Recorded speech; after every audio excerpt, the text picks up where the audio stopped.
Those who strive to obtain the good graces of a prince are accustomed to come before him with such things as they hold most precious, or in which they see him take most delight. Whence one often sees horses, arms, cloth of gold, precious stones, and similar ornaments, presented to princes worthy of their greatness. A desiring, therefore, to present myself to your magnificence with some testimony of my devotion towards you, I have not found among my possessions anything which I hold more dear than, or value so much, as the knowledge of the actions of great men, acquired by long experience in contemporary affairs and a continual study of antiquity, which, having reflected upon it with great and prolonged diligence, I now send, digested into little volume, to your magnificence. And, although I may consider this work unworthy of your countenance, nevertheless I trust much to your benignity, that it may be acceptable. Seeing that it is not possible for me to make a better gift than to offer you the opportunity of understanding in the shortest time all that I have learnt in so many years, and with so many troubles and dangers. Which work I have not embellished with swelling or magnificent words, nor stuffed with rounded periods, nor with any extrinsic allurements or adornments whatever, with which so many are accustomed to embellish their works. For I have wished either that no honor should be given it, or else that the truth of the matter, and the weightiness of the theme, shall make it acceptable. Nor do I hold with those who regard it as a presumption, if a man of low and humble condition dare to discuss and settle the concerns of princes. Because, just as those who draw landscapes place themselves below in the plain to contemplate the nature of the mountains and of lofty places, and in order to contemplate the plains place themselves upon high mountains, even so, to understand the nature of the people it needs to be a prince, and to understand that of princes, it needs to be of the people. Take then, your magnificence, this little gift in the spirit in which I send it, wherein, if it be diligently read and considered by you, you will learn my extreme desire, that you should attain that greatness which fortune and your other attributes promise. And if your magnificence, from the summit of your greatness, will sometimes turn your eyes to these lower regions, you will see how unmeritedly I suffer a great and continued malignity of fortune. Chapter 1.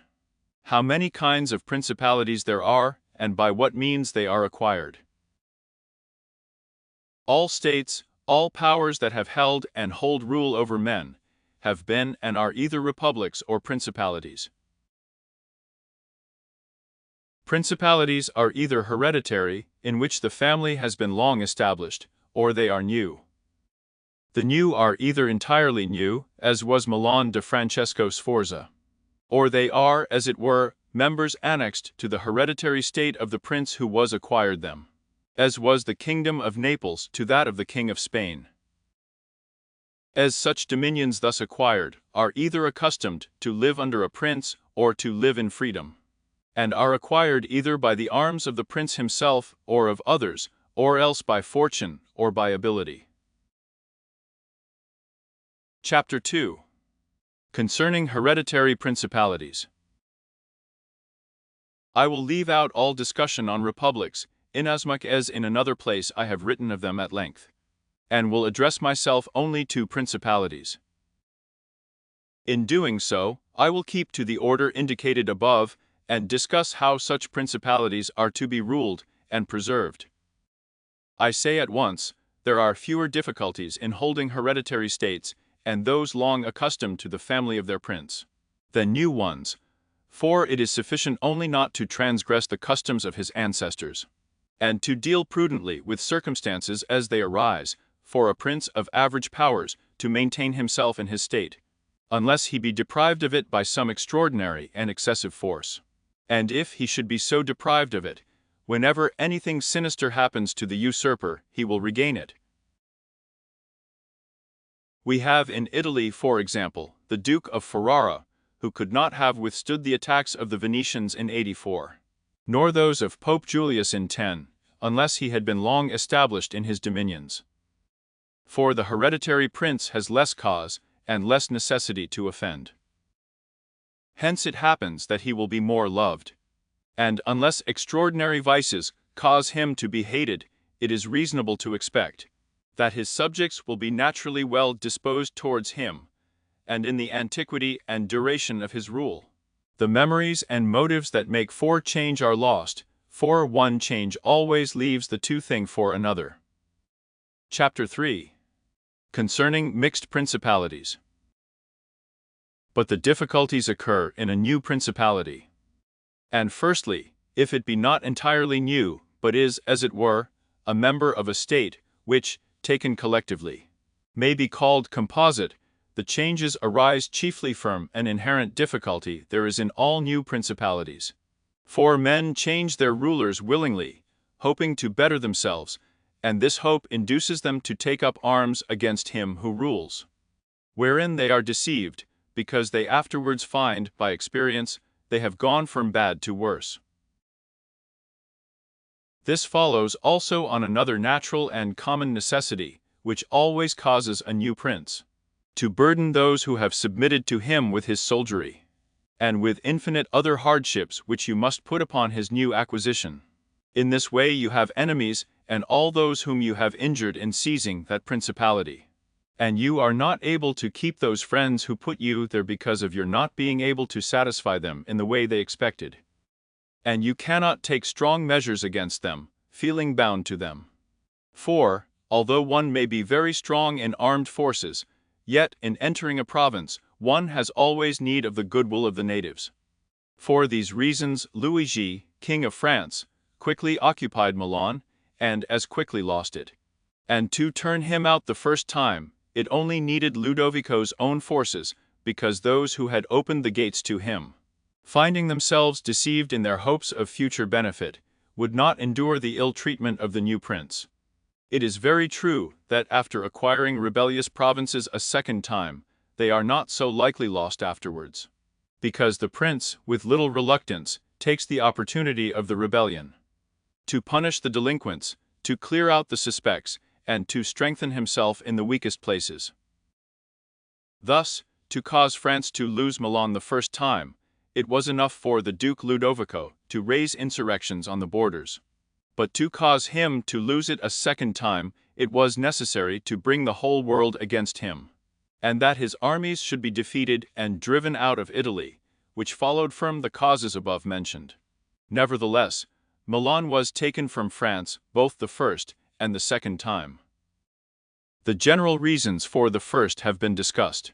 It remains to name those for the second, and to see what resources he had, and what anyone in his situation would have had for maintaining himself more securely in his acquisition than did the King of France. And now I say that those dominions which, when acquired, are added to an ancient state by him who acquires them, are either of the same country and language, or they are not. When they are, it is easier to hold them, especially when they have not been accustomed to self-government. And to hold them securely, it is enough to have destroyed the family of the prince who was ruling them. Because the two peoples, preserving in other things the old conditions, and not being unlike in customs, will live quietly together, as one has seen in Brittany, Burgundy, Gascony, and Normandy, which have been bound to France for so long a time. And, although there may be some difference in language, nevertheless the customs are alike, and the people will easily be able to get on amongst themselves. He who has annexed them, if he wishes to hold them, has only to bear in mind two considerations. The one, that the family of their former lord is extinguished, the other, that neither their laws nor their taxes are altered, so that in a very short time there will become entirely one body with the old principality. But when states are acquired in a country differing in language, customs, or laws, there are difficulties, and good fortune and great energy are needed to hold them. And one of the greatest and most real helps would be that he who has acquired them should go and reside there. This would make his position more secure and durable, as it has made that of the Turk in Greece, who, notwithstanding all the other measures taken by him for holding that state, if he had not settled there, would not have been able to keep it. Because, if one is on the spot, disorders are seen as they spring up, and one can quickly remedy them. But if one is not at hand, they are heard of only when they are great, and then one can no longer remedy them. Besides this, the country is not pillaged by your officials. The subjects are satisfied by prompt recourse to the prince. Thus, wishing to be good, they have more cause to love him, and wishing to be otherwise, to fear him. He who would attack that state from the outside must have the utmost caution. As long as the prince resides there, it can only be wrested from him with the greatest difficulty. The other and better course is to send colonies to one or two places, which may be as keys to that state. For it is necessary either to do this or as to keep there a great number of cavalry and infantry. A prince does not spend much on colonies, for with little or no expense he can send them out and keep them there. And he offends a minority only of the citizens from whom he takes lands and houses to give them to the new inhabitants. And those whom he offends, remaining poor and scattered, are never able to injure him, whilst the rest, being uninjured, are easily kept quiet, and at the same time are anxious not to err, for fear it should happen to them as it has to those who have been despoiled. In conclusion, I say that these colonies are not costly, they are more faithful, they injure less, and the injured, as has been said, being poor and scattered, cannot hurt. Upon this one has to remark that men ought either to be well treated or crushed, because they can avenge themselves of lighter injuries, of more serious ones they cannot. Therefore, the injury that is to be done to a man ought to be of such a kind that one does not stand in fear of revenge. But in maintaining armed men there in place of colonies, one spends much more, having to consume on the garrison all the income from the state, so that the acquisition turns into a loss, and many more are exasperated because the whole state is injured. Through the shifting of the garrison up and down, all become acquainted with hardship, and all become hostile, and they are enemies who, whilst beaten on their own ground, are yet able to do hurt. For every reason, therefore, such guards are as useless as a colony is useful. Again, the prince who holds a country differing in the above respects ought to make himself the head and defender of his less powerful neighbors, and to weaken the more powerful amongst them, taking care that no foreigner, as powerful as himself, shall by any accident get a footing there. For it will always happen that such a one will be introduced by those who are discontented, either through excess of ambition or through fear. As one has seen already, the Romans were brought into Greece by the Aetolians, and in every other country where they obtained a footing, they were brought in by the inhabitants. And the usual course of affairs is that as soon as a powerful foreigner enters a country, all the subject states are drawn to him, moved by the hatred which they feel against the ruling power, so that in respect to those subject states, he has not to take any trouble to gain them over to himself, for the whole of them quickly rally to the state which he has acquired there. He has only to take care that they do not get hold of too much power and too much authority, and then, with his own forces and with their goodwill, he can easily keep down the more powerful of them, so as to remain entirely master in the country. And he who does not properly manage this business will soon lose what he has acquired, and whilst he does hold it, he will have endless difficulties and troubles. The Romans, in the countries which they annexed, observed closely these measures. They sent colonies and maintained friendly relations with the minor powers without increasing their strength. They kept down the greater, and did not allow any strong foreign power to gain authority. Greece appears to me sufficient for an example.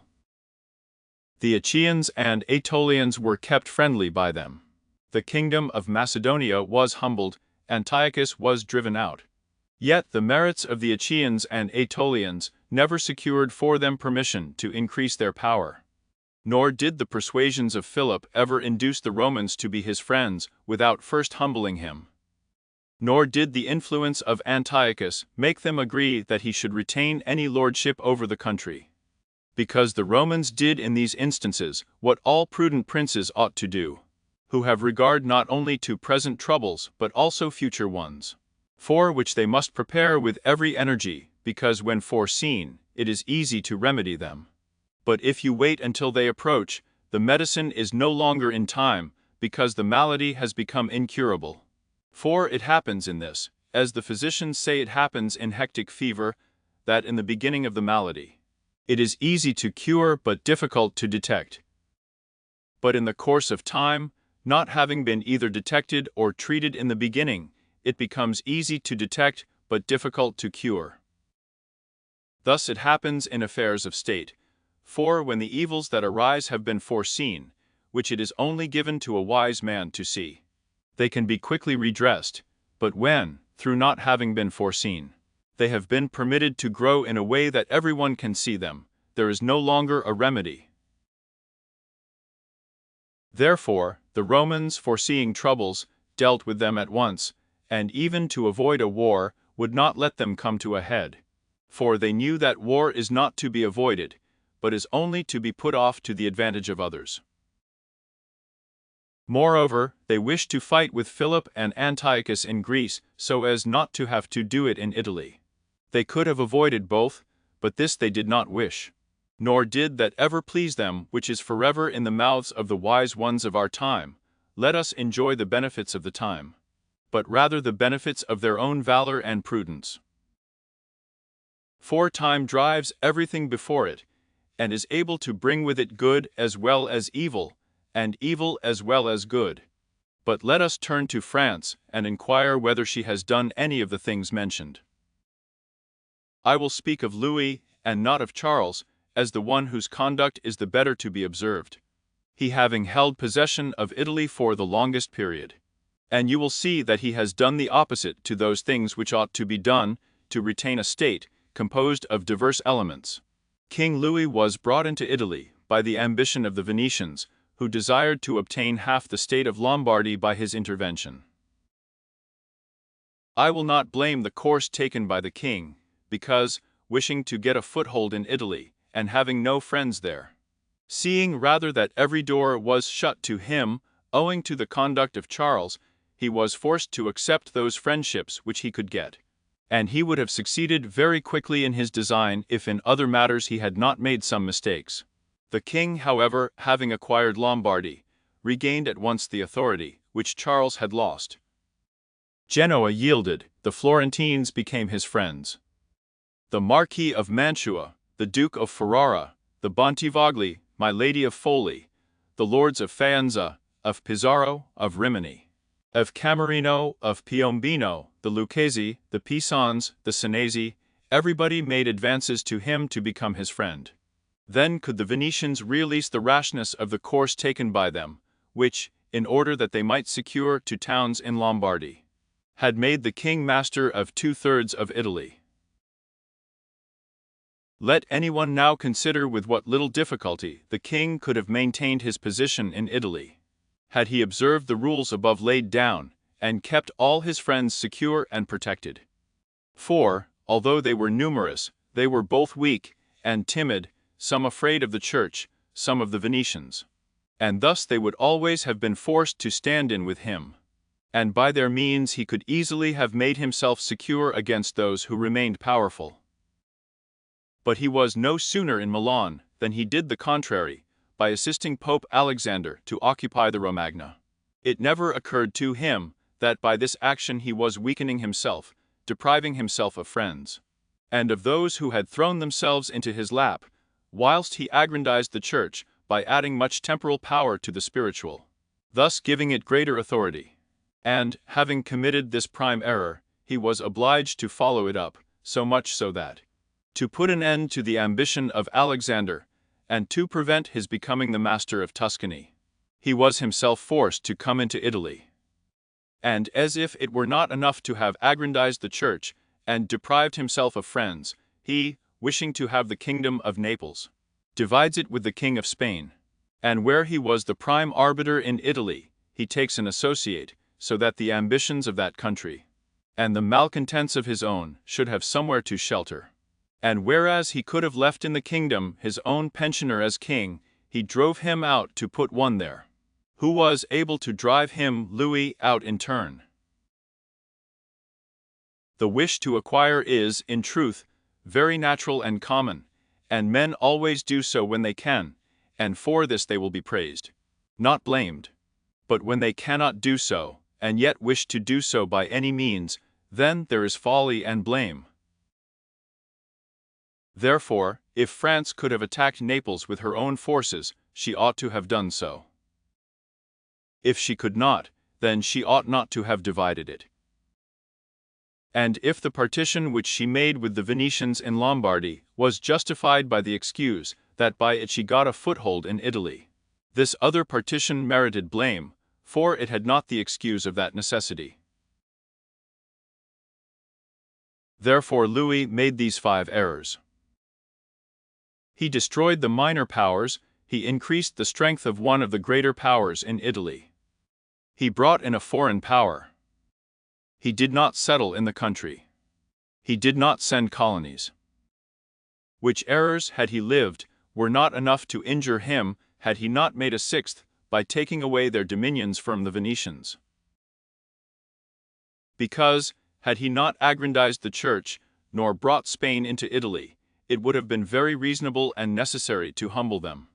But having first taken these steps, he ought never to have consented to their ruin, for they, being powerful, would always have kept off others from designs on Lombardy, to which the Venetians would never have consented except to become masters themselves there. Also, because the others would not wish to take Lombardy from France, in order to give it to the Venetians, and to run counter to both. They would not have had the courage. And if any one should say King Louis yielded the Romagna to Alexander, and the kingdom to Spain to avoid war, I answer for the reasons given above, that a blunder ought never to be perpetrated to avoid war, because it is not to be avoided, but is only deferred to your disadvantage. And if another should allege the pledge which the king had given to the Pope that he would assist him in the enterprise, in exchange for the dissolution of his marriage, and for the cap to Rouen, to that I reply what I shall write later concerning the faith of princes, and how it ought to be kept.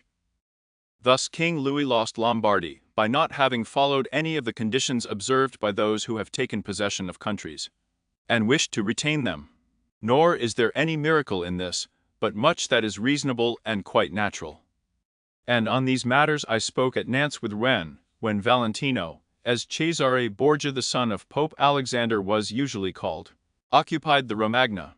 And on Cardinal Rouen observing to me that the Italians did not understand war, I replied to him that the French did not understand statecraft, meaning that otherwise they would not have allowed the Church to reach such greatness.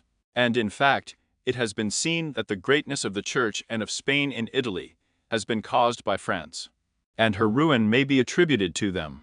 From this a general rule is drawn which never or rarely fails, that he who is the cause of another becoming powerful is ruined, because that predominancy has been brought about either by astuteness or else by force, and both are distrusted by him who has been raised to power.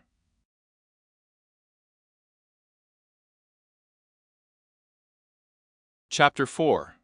Why the kingdom of Darius, conquered by Alexander, did not rebel against the successes of Alexander at his death. Considering the difficulties which men have had to hold to a newly acquired state, some might wonder how, seeing that Alexander the Great became the master of Asia in a few years, and died whilst it was scarcely settled, whence it might appear reasonable that the whole empire would have rebelled. Nevertheless, his successors maintained themselves, and had to meet no other difficulty than that which arose among themselves from their own ambitions. I answer that the principalities of which one has record are found to be governed in 2 different ways, either by a prince, with a body of servants who assist him to govern the kingdom as ministers by his favor and permission, or by a prince and barons who hold that dignity by antiquity of blood and not by the grace of the prince. Such barons have states and their own subjects who recognize them as lords and hold them in natural affection. Those states that are governed by a prince and his servants hold their prince in more consideration, because in all the country there is no one who is recognized as superior to him. And if they yield obedience to another, they do it as to a minister and official, and they do not bear him any particular affection. The examples of these two governments in our time are the Turk and the King of France. The entire monarchy of the Turk is governed by one lord, the others are his servants, and dividing his kingdom into sanjaks. He sends their different administrators and shifts and changes them as he chooses. But the King of France is placed in the midst of an ancient body of lords, acknowledged by their own subjects and beloved by them. They have their own prerogatives, nor can the king take these away except at his peril.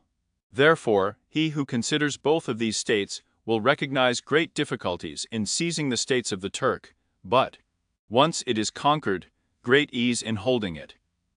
The causes of the difficulties in seizing the kingdom of the Turk are that the usurper cannot be called in by the princes of the kingdom, nor can he hope to be assisted in his designs by the revolt of those whom the Lord has around him. This arises from the reasons given above. For his ministers, being all slaves and bondmen, can only be corrupted with great difficulty, and one can expect little advantage from them when they have been corrupted, as they cannot carry the people with them, for the reasons assigned. Hence, he who attacks the Turk must bear in mind that he will find him united, and he will have to rely more on his own strength than on the revolt of others. But if once the Turk has been conquered and routed in the field in such a way that he cannot replace his armies, there is nothing to fear but the family of this prince. And this being exterminated, there remains no one to fear, the others having no credit with the people. And as the conqueror did not rely on them before his victory, so he ought not to fear them after it. The contrary happens in kingdoms governed like that of France, because one can easily enter there by gaining over some baron of the kingdom. For one always finds malcontents and such as desire a change. Such men, for the reasons given, can open the way into the state and render the victory easy. But if you wish to hold it afterwards, you meet with infinite difficulties, both from those who have assisted you, and from those you have crushed. Nor is it enough for you to have exterminated the family of the prince, and because the lords that remain make themselves the heads of fresh movements against you, and as you are unable either to satisfy or exterminate them, that state is lost whenever time brings the opportunity.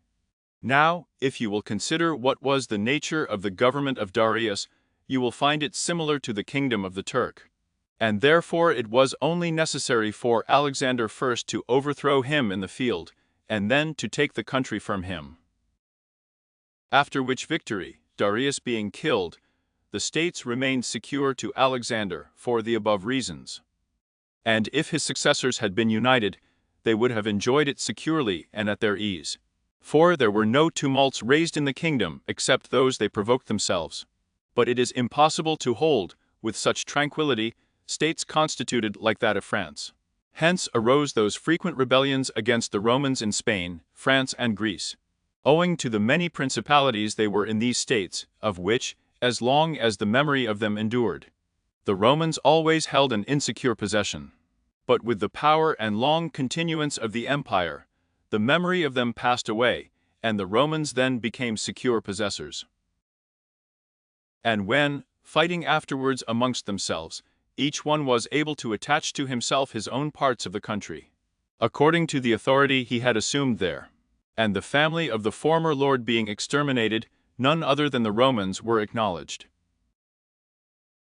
When these things are remembered, no one will marvel at the ease with which Alexander held the empire of Asia, or at the difficulties which others have had to keep an acquisition, such as Pyrrhus, and many more. This is not occasioned by the little or abundance of ability in the conqueror, but by the want of uniformity in the subject state. Chapter 5.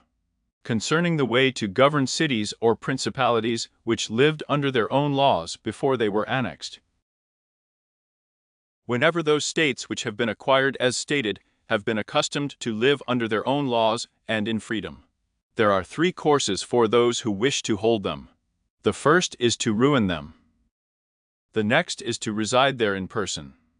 The third is to permit them to live under their own laws, drawing a tribute and establishing within it an oligarchy, which will keep it friendly to you. And because such a government, being created by the prince, knows that it cannot stand without his friendship and interest, and does its utmost to support him. And therefore, he who would keep a city accustomed to freedom will hold it more easily by the means of its own citizens than in any other way.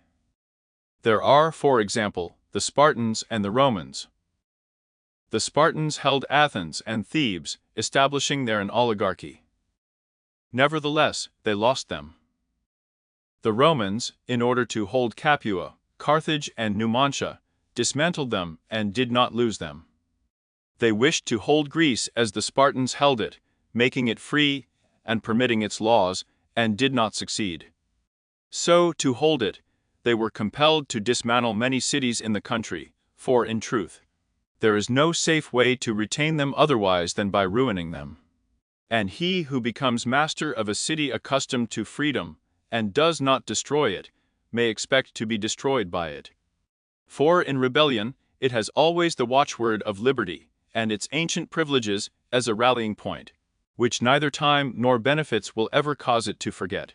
And whatever you may do or provide against, they never forget that name or their privileges, unless they are disunited or dispersed. But at every chance they immediately rally to them, as Pisa, after the 100 years she had been held in bondage by the Florentines. But when cities or countries are accustomed to live under a prince, and his family is exterminated, they, being on the one hand accustomed to obey, and on the other hand not having the old prince, cannot agree in making one firm amongst themselves, and they do not know how to govern themselves. For this reason they are very slow to take up arms, and a prince can gain them to himself and secure them much more easily. But in republics there is more vitality, greater hatred, and more desire for vengeance, which will never permit them to allow the memory of their former liberty to rest, so that the safest way is to destroy them, or to reside there. Chapter 6. Concerning new principalities which are acquired by one's own arms and ability. Let no one be surprised if, in speaking of entirely new principalities, as I shall do, I adduce the highest examples both of prince and of state. Because men, walking almost always in paths beaten by others, and following by imitation their deeds, are yet unable to keep entirely to the ways of others or attain to the power of those they imitate. A wise man ought always to follow the parts beaten by great men and to imitate those who have been supreme, so that if his ability does not equal theirs, at least it will savour of it. Let him act like the clever archers who, designing to hit a mark which yet appears too far distant, and knowing the limits to which the strength of their bow attains, take aim much higher than the mark. Not to reach by their strength or arrow to so great a height, but to be able, with the aid of so high an aim, to hit the mark they wish to reach. I say, therefore, that in entirely new principalities, whether is a new prince, more or less difficulty is found in keeping them, accordingly as there is more or less ability in him who has acquired the state. Now, as the fact of becoming a prince from a private station presupposes either ability or fortune, it is clear that one or other of these things will mitigate in some degree many difficulties. Nevertheless, he who has relied least on fortune is established the strongest. Further, it facilitates matters when the prince, having no other state, is compelled to reside there in person. But to come to those who by their own ability, and not through fortune, have risen to be princes, I say that Moses, Cyrus, Romulus, Theseus, and such like are the most excellent examples. And although one may not discuss Moses, he having been a mere executor of the will of God, yet he ought to be admired, if only for that favor which made him worthy to speak with God. But in considering Cyrus and others who have acquired or founded kingdoms, all will be found admirable. And if their particular deeds and conduct shall be considered, they will not be found inferior to those of Moses, although he had so great a preceptor. And in examining their actions and lives, one cannot see that they owed anything to fortune beyond opportunity, which brought them the material to mold into the form which seemed best to them. Without that opportunity, their powers of mind would have been extinguished, and without those powers, the opportunity would have come in vain. It was necessary, therefore, to Moses that he should find the people of Israel in Egypt enslaved and oppressed by the Egyptians, in order that they should be disposed to follow him so as to be delivered out of bondage. It was necessary that Romulus should not remain in Alba, and that he should be abandoned at his birth, in order that he should become king of Rome and founder of the fatherland. It was necessary that Cyrus should find the Persians discontented with the government of the Medes, and the Medes soft and effeminate through their long peace. Theseus could not have shown his ability had he not found the Athenians dispersed. These opportunities, therefore, made those men fortunate, and their high ability enabled them to recognize the opportunity, whereby their country was ennobled and made famous. Those who by valorous ways become princes like these men, acquire a principality with difficulty, but they keep it with ease. The difficulties they have in acquiring it rise in part from the new rules and methods which they are forced to introduce, to establish their government and its security. And it ought to be remembered that there is nothing more difficult to take in hand, more perilous to conduct, or more uncertain in its success, than to take the lead in the introduction of a new order of things. Because the innovator has for enemies all those who have done well under the old conditions, and lukewarm defenders in those who may do well under the new. This coolness arises partly from fear of the opponents who have the laws on their side, and partly from the incredulity of men, who do not readily believe in new things until they have had long experience of them. Thus it happens that whenever those who are hostile have the opportunity to attack, they do it like partisans, whilst the others defend lukewarmly, in such wise that the prince is endangered along with them.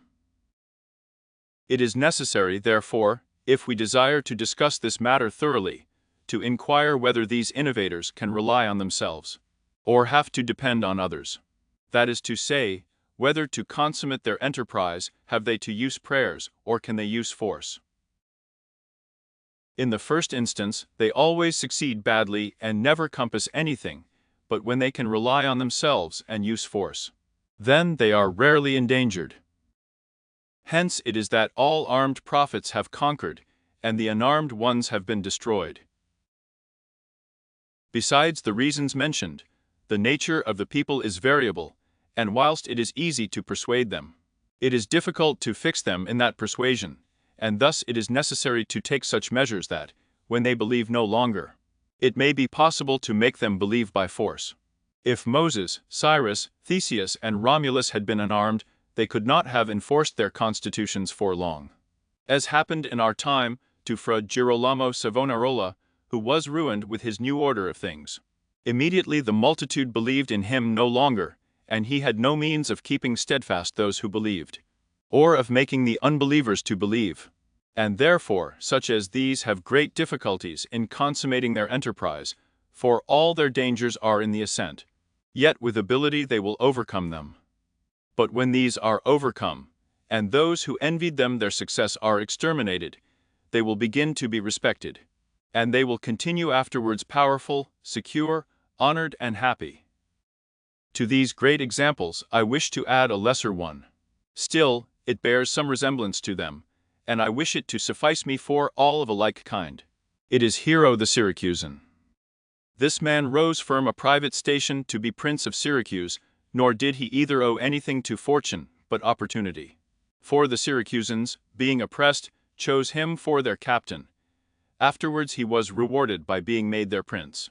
He was of so great ability, even as a private citizen, that one who writes of him says he wanted nothing but a kingdom to be a king. This man abolished the old soldiery, organized the new, gave up old alliances, made new ones. And as he had his own soldiers and allies, on such foundations he was able to build any edifice. Thus, whilst he had endured much trouble in acquiring, he had but little in keeping. Chapter 7. Concerning new principalities which are required either by the arms of others or by good fortune. Those who solely by good fortune become princes from being private citizens have little trouble in rising, but much in keeping atop. They have not any difficulties on the way up, because they fly, but they have many when they reach the summit.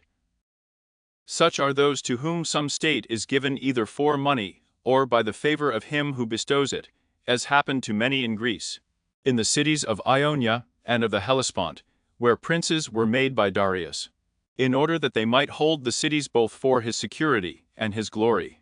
As also were those emperors who by the corruption of the soldiers, from being citizens, came to empire. Such stand simply elevated upon the good will and the fortune of him who has elevated them to most inconstant and unstable things. Neither have they the knowledge requisite for the position, because unless they are men of great worth and ability, it is not reasonable to expect that they should know how to command, having always lived in a private condition. Besides, they cannot hold it because they have not forces which they can keep friendly and faithful. States that rise unexpectedly then, like all other things in nature which are born and grow rapidly, cannot leave their foundations and correspondences fixed in such a way that the first storm will not overthrow them. Unless, as is said, those who unexpectedly become princes are men of so much ability that they know they have to be prepared at once to hold that which fortune has thrown into their laps, and that those foundations which others have laid before they became princes, they must lay afterwards. Concerning these two methods of rising to be a prince, by ability or fortune, I wish to induce two examples within our own recollection, and these are Francesco Sforza and Cesare Borgia. Francesco, by proper means and with great ability, from being a private person, rose to be Duke of Milan, and that which he had acquired with 1,000 anxieties he kept with little trouble. On the other hand, Cesare Borgia, called by the people Duke Valentino, acquired his state during the ascendancy of his father, and on its decline he lost it, notwithstanding that he had taken every measure, and done all that ought to be done by a wise and able man, to fix firmly his roots in the states which the arms and fortunes of others had bestowed on him.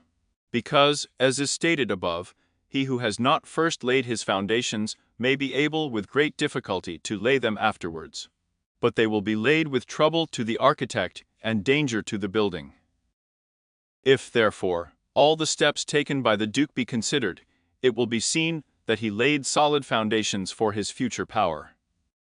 And I do not consider it superfluous to discuss them, because I do not know what better precepts to give a new prince than the example of his actions. And if his dispositions were of no avail, that was not his fault, but the extraordinary and extreme malignity of fortune. Alexander VI, in wishing to aggrandize the Duke, his son, had many immediate and prospective difficulties. Firstly, he did not see his way to make him master of any state that was not a state of the Church. And if he was willing to rob the Church, he knew that the Duke of Milan and the Venetians would not consent, because Faenza and Rimini were already under the protection of the Venetians.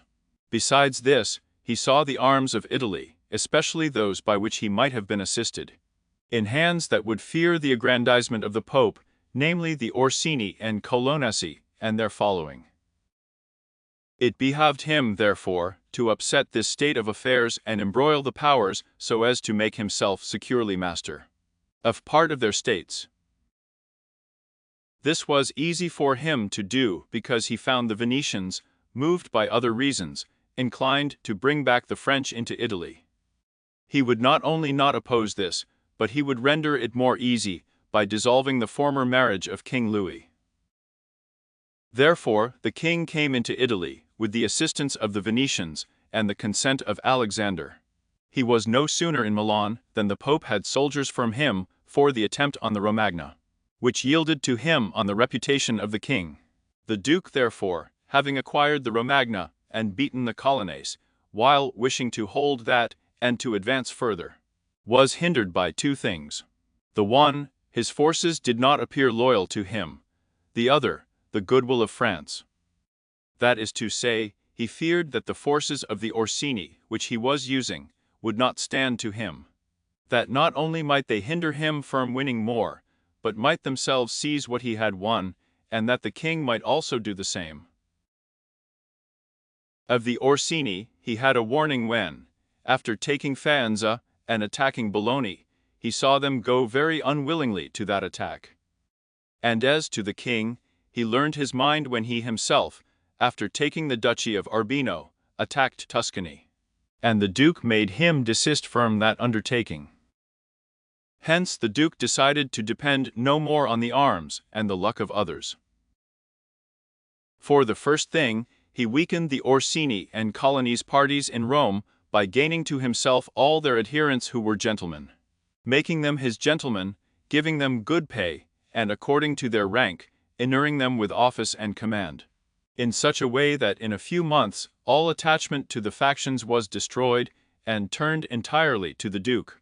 After this he awaited an opportunity to crush the Orsini, having scattered the adherents of the Colonna house. This came to him soon, and he used it well, for the Orsini, perceiving at length that the aggrandizement of the duke and the church was ruin to them, called a meeting of the Magioni in Perugia. From this sprung the rebellion at Turbino, the tumults in the Romagna, with endless dangers to the duke, all of which he overcame, with the help of the French, having restored his authority, not to leave it at risk by trusting either to the French or other outside forces. He had recourse to his wiles, and he knew so well how to conceal his mind, that by the mediation of Signor Pagolo, whom the duke did not fail to secure with all kinds of attention, giving him money, apparel, and horses, the Orsini were reconciled, so that their simplicity brought them into his power at Senigallia. Having exterminated the leaders and turned their partisans into his friends, the duke laid sufficiently good foundations to his power. Having all the Romagna and the duchy of Urbino, and the people now beginning to appreciate their prosperity, he gained them all over to himself. And as this point is worthy of notice, and to be imitated by others, I am not willing to leave it out.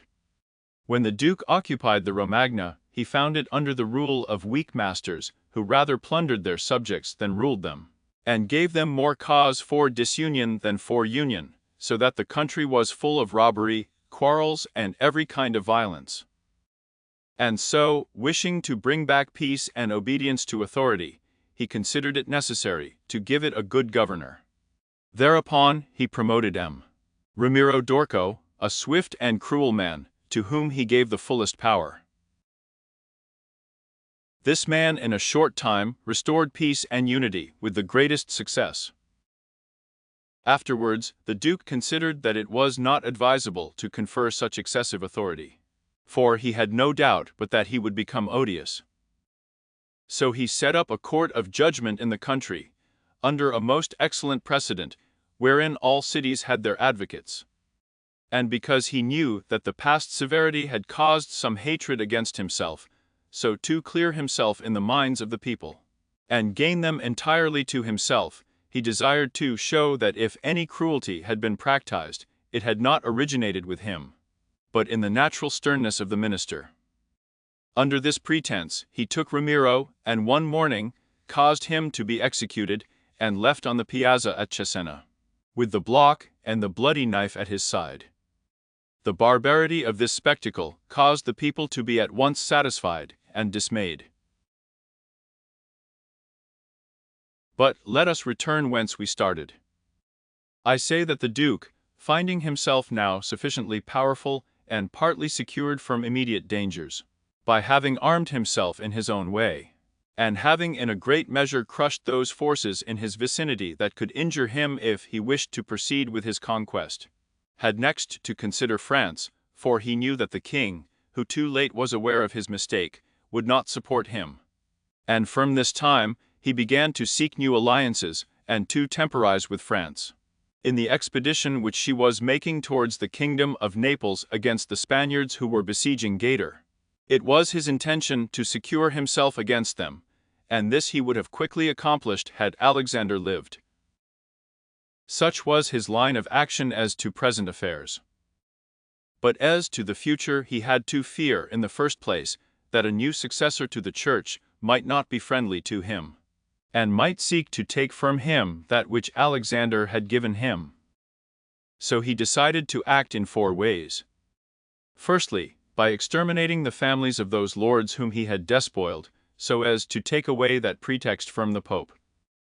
Secondly, by winning to himself all the gentlemen of Rome, so as to be able to curb the Pope with their aid, as has been observed. Thirdly, by converting the college more to himself. Fourthly, by acquiring so much power before the Pope should die, that he could by his own measures resist the first shock. Of these 4 things, at the death of Alexander, he had accomplished 3. For he had killed as many of the dispossessed lords as he could lay hands on, and few had escaped. He had won over the Roman gentlemen, and he had the most numerous party in the college. And as to any fresh acquisition, he intended to become master of Tuscany, for he already possessed Perugia and Piombino, and Pisa was under his protection. And as he had no longer to study France, for the French were already driven out of the kingdom of Naples by the Spaniards. And in this way, both were compelled to by his good will, he pounced down upon Pisa. After this Lucca and Siena yielded at once, partly through hatred, and partly through fear of the Florentines. And the Florentines would have had no remedy had he continued to prosper as he was prospering the year that Alexander died. For he had acquired so much power and reputation, that he would have stood by himself, and no longer have depended on the luck and the forces of others, but solely on his own power and ability. But Alexander died 5 years after he had first drawn the sword. He left the Duke with the state of Romania alone consolidated, with the rest in the air between 2 most powerful hostile armies, and sick unto death. Yet there were in the Duke such boldness and ability, and he knew so well how men are to be won or lost, and so firm were the foundations which in so short a time he had laid, that if he had not had those armies on his back, or if he had been in good health, he would have overcome all difficulties. And it is seen that his foundations were good, for the Romania awaited him for more than a month. In Rome, although but half alive, he remained secure, and whilst the Baglioni, the Vitelli and the Orsini might come to Rome, they could not effect anything against him. If he could not have made Pope him whom he wished, at least the one whom he did not wish would not have been elected. But if he had been in sound health at the death of Alexander, everything would have been different to him. On the day that Julius E was elected, he told me that he had thought of everything that might occur at the death of his father, and had provided a remedy for all, except that he had never anticipated that when the death did happen, he himself would be on the point to die.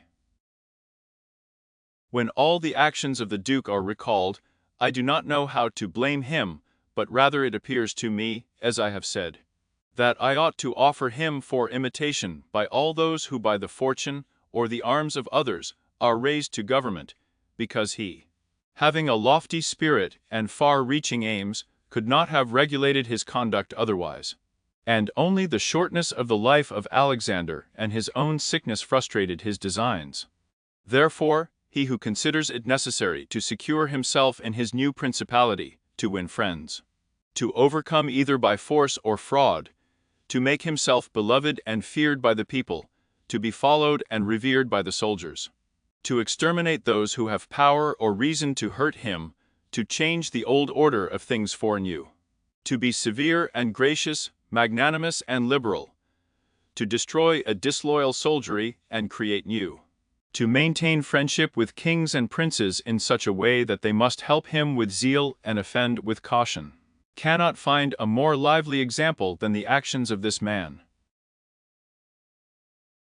Only can he be blamed for the election of Julius E, in whom he made a bad choice, because, as is said, not being able to elect a pope to his own mind, he could have hindered any other from being elected pope, and he ought never to have consented to the election of any cardinal whom he had injured or who had cause to fear him if they became pontiffs. For men injure either from fear or hatred. Those whom he had injured, amongst others, were San Pietro ad Vincula, Colonna, San Giorgio, and Ascanio. The rest, in becoming pope, had to fear him, when, and the Spaniards accepted. The latter from their relationship and obligations, the former from his influence, the kingdom of France having relations with him.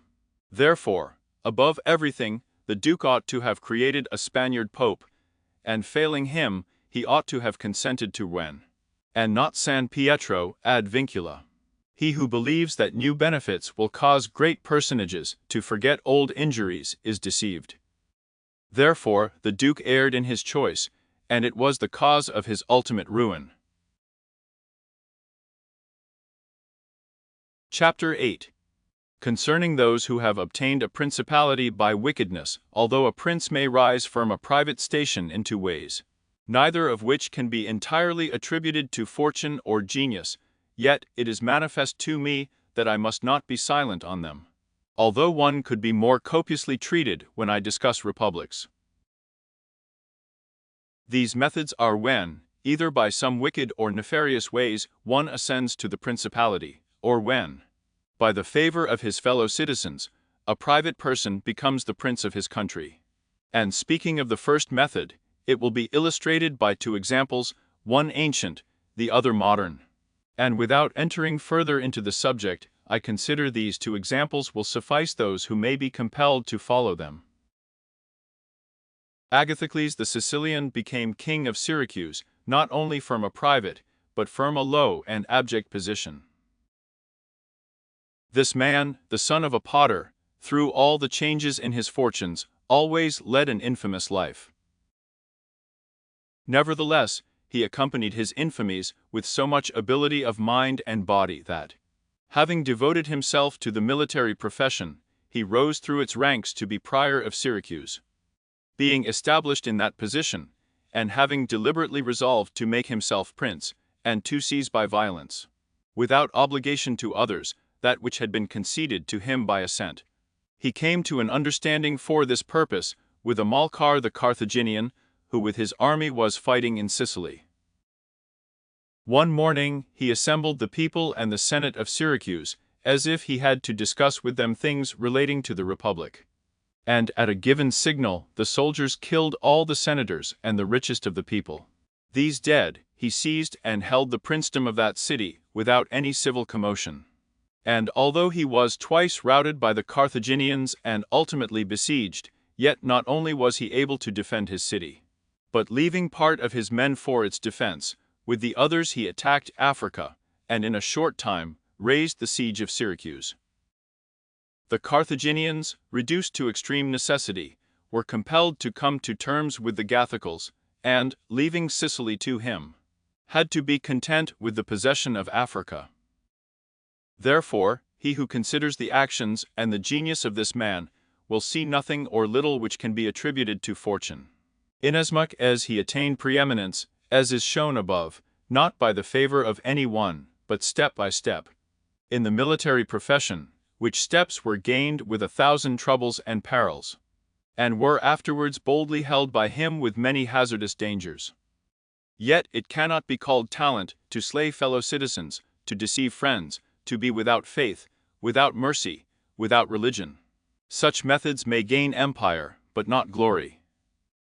Still, if the courage of Agathocles in entering into and extricating himself from dangers be considered, together with his greatness of mind in enduring and overcoming hardships, it cannot be seen why he should be esteemed less than the most notable captain. Nevertheless, his barbarous cruelty and inhumanity, with infinite wickedness, do not permit him to be celebrated among the most excellent men. What he achieved cannot be attributed either to fortune or genius. In our times, during the rule of Alexander VI, Oliver Otto de Fermo, having been left an orphan many years before, was brought up by his maternal uncle Giovanni Fogliani, and in the early days of his youth sent to fight under Pagallo Vitelli, that, being trained under his discipline, he might attain some high position in the military profession. After Pagallo died, he fought under his brother Vitellozzo, and in a very short time, being endowed with wit and a vigorous body and mind, he became the first man in his profession. But it appearing a paltry thing to serve under others, he resolved, with the aid of some of the citizens of Fermo, to whom the slavery of their country was dearer than its liberty, and with the help of the Vitelleschi, to seize Fermo. So he wrote to Giovanni Fogliani that, having been away from home for many years, he wished to visit him and his city, and in some measure to look upon his patrimony. And although he had not labored to acquire anything except honor, yet, in order that the citizens should see he had not spent his time in vain, he desired to come honorably. So would be accompanied by 100 horsemen, his friends and retainers. And he entreated Giovanni to arrange that he should be received honorably by the Fermians, all of which would be not only to his honor, but also to that of Giovanni himself, who had brought him up. Giovanni, therefore, did not fail in any attentions due to his nephew, and he caused him to be honorably received by the Fermians. And he lodged him in his own house, where, having passed some days, and having arranged what was necessary for his wicked designs, Oliver Otto gave a solemn banquet, to which he invited Giovanni Fogliani and the chiefs of Fermo. When the viands and all other entertainments that are usual in such banquets were finished, Oliverotto artfully began certain grave discourses, speaking of the greatness of Pope Alexander and his son Cesare, and of their enterprises, to which discourse Giovanni and others answered. But he rose at once, saying that such matters ought to be discussed in a more private place, and he betook himself to a chamber, whither Giovanni and the rest of the citizens went in after him. No sooner were they seated than soldiers issued from secret places and slaughtered Giovanni and the rest. After these murders, Oliver Otto, mounted on horseback, rode up and down the town, and besieged the chief magistrate in the palace, so that in fear the people were forced to obey him, and to form a government of which he made himself the prince. He killed all the malcontents who were able to injure him, and strengthened himself with new civil and military ordinances, in such a way that, in the year during which he held the principality, not only was he secure in the city of Fermo, but he had become formidable to all his neighbors, and his destruction would have been as difficult as that of Agathocles if he had not allowed himself to be overreached by Cesare Borgia, who took him with the Orsini and Vitelli at Senigallia, as was stated above. Thus 1 year after he committed this patricide, he was strangled, together with Vitellazzo, whom he had made his leader in valor and wickedness.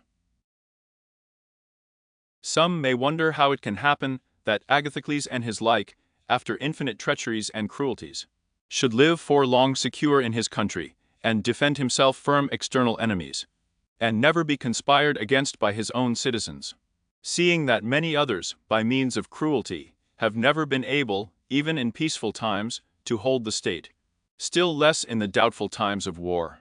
I believe that this follows from severities being badly or properly used. Those may be called properly used, if of evil it is possible to speak well, that are applied at one blow and are necessary to one's security, and that are not persisted in afterwards, unless they can be turned to the advantage of the subjects. The badly employed are those which, notwithstanding there may be few in the commencement, multiply with time rather than decrease. Those who practice the first system are able, by aid of God or man, to mitigate in some degree their rule, as Agathocles did. It is impossible for those who follow the other to maintain themselves. Hence it is to be remarked that in seizing a state the usurper ought to examine closely into all those injuries which it is necessary for him to inflict, and to do them all at one stroke, so as not to have to repeat them daily.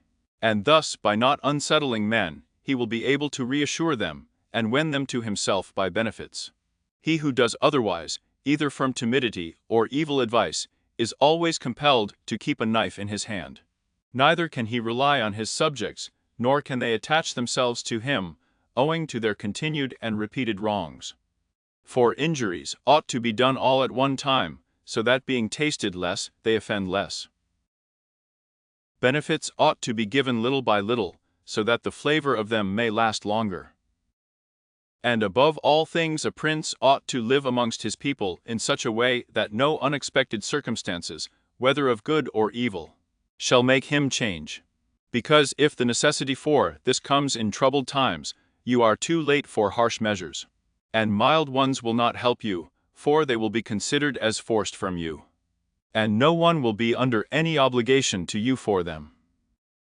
Chapter 9.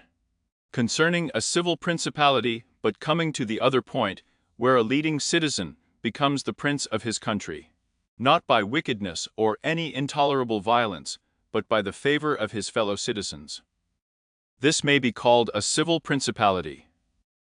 Nor is genius or fortune altogether necessary to attain to it, but rather a happy shrewdness. I say, then, that such a principality is obtained either by the favor of the people or by the favor of the nobles, because in all cities these two distinct parties are found. And from this it arises that the people do not wish to be ruled nor oppressed by the nobles, and the nobles wish to rule and oppress the people. And from these two opposite desires there arises in cities one of three results: either a principality, self-government, or anarchy. A principality is created either by the people or by the nobles, accordingly as one or other of them has the opportunity. For the nobles, seeing they cannot withstand the people, begin to cry up the reputation of one of themselves, and they make him a prince, so that under his shadow they can give vent to their ambitions. The people, finding they cannot resist the nobles, also cry up the reputation of one of themselves, and make him a prince, so as to be defended by his authority.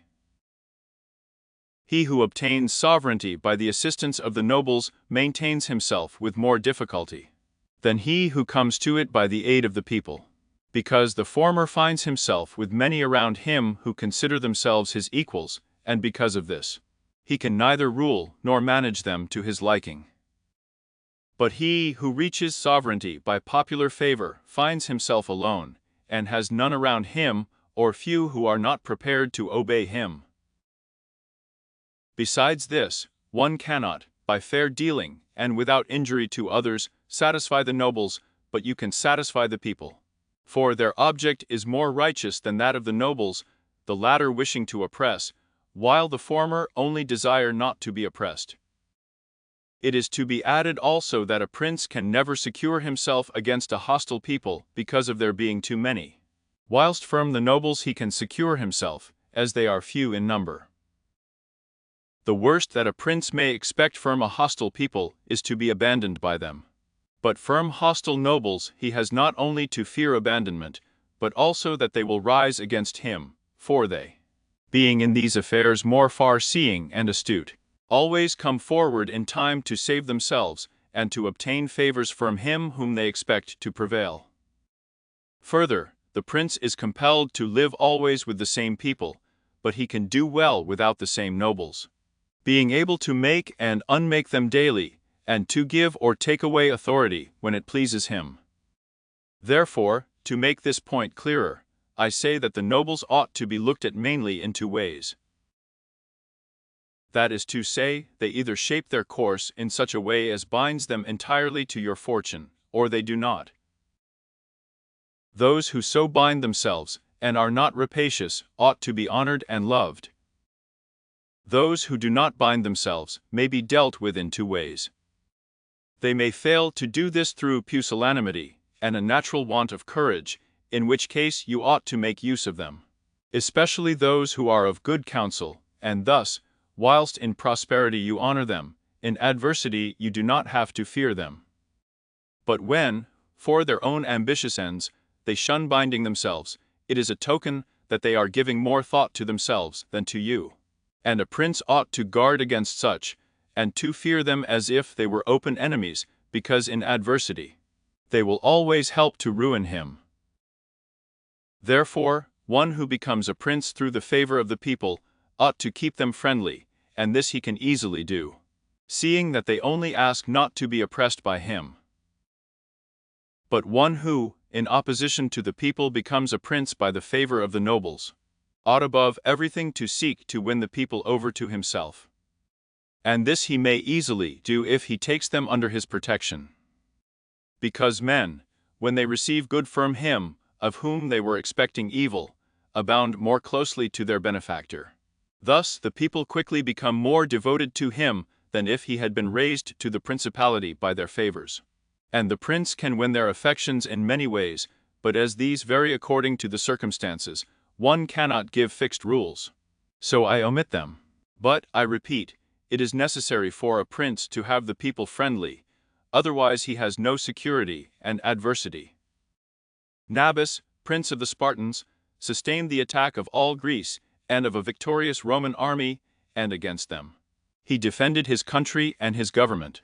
And for the overcoming of this peril it was only necessary for him to make himself secure against a few. But this would not have been sufficient had the people been hostile. And do not let anyone impugn this statement with the trite proverb that he who builds on the people builds on mud. For this is true when a private citizen makes a foundation there and persuades himself that the people will free him, when he is oppressed by his enemies or by the magistrates, wherein he would find himself very often deceived, as happened to the Gracchi in Rome and to M. Giorgio Scali in Florence. But granted a prince who has established himself as above, who can command and is a man of courage, undismayed in adversity, who does not fail in other qualifications, and who, by his resolution and energy, keeps the whole people encouraged. Such a one will never find himself deceived in them, and it will be shown that he has laid his foundations well.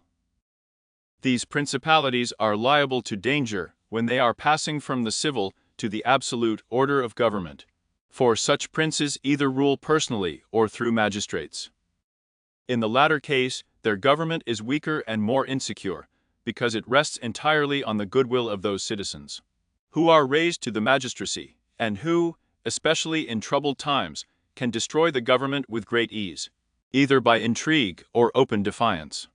And the prince has not the chance amid tumults to exercise absolute authority, because the citizens and subjects, accustomed to receive orders from the magistrates, are not of a mind to obey him amid these confusions. And there will always be in doubtful times a scarcity of men whom he can trust. For such a prince cannot rely upon what he observes in quiet times when citizens have need of the state, because then everyone agrees with him, they all promise, and when death is far distant, they all wish to die for him. But in troubled times, when the state has need of its citizens, then he finds but few. And so much the more is this experiment dangerous, inasmuch as it can only be tried once.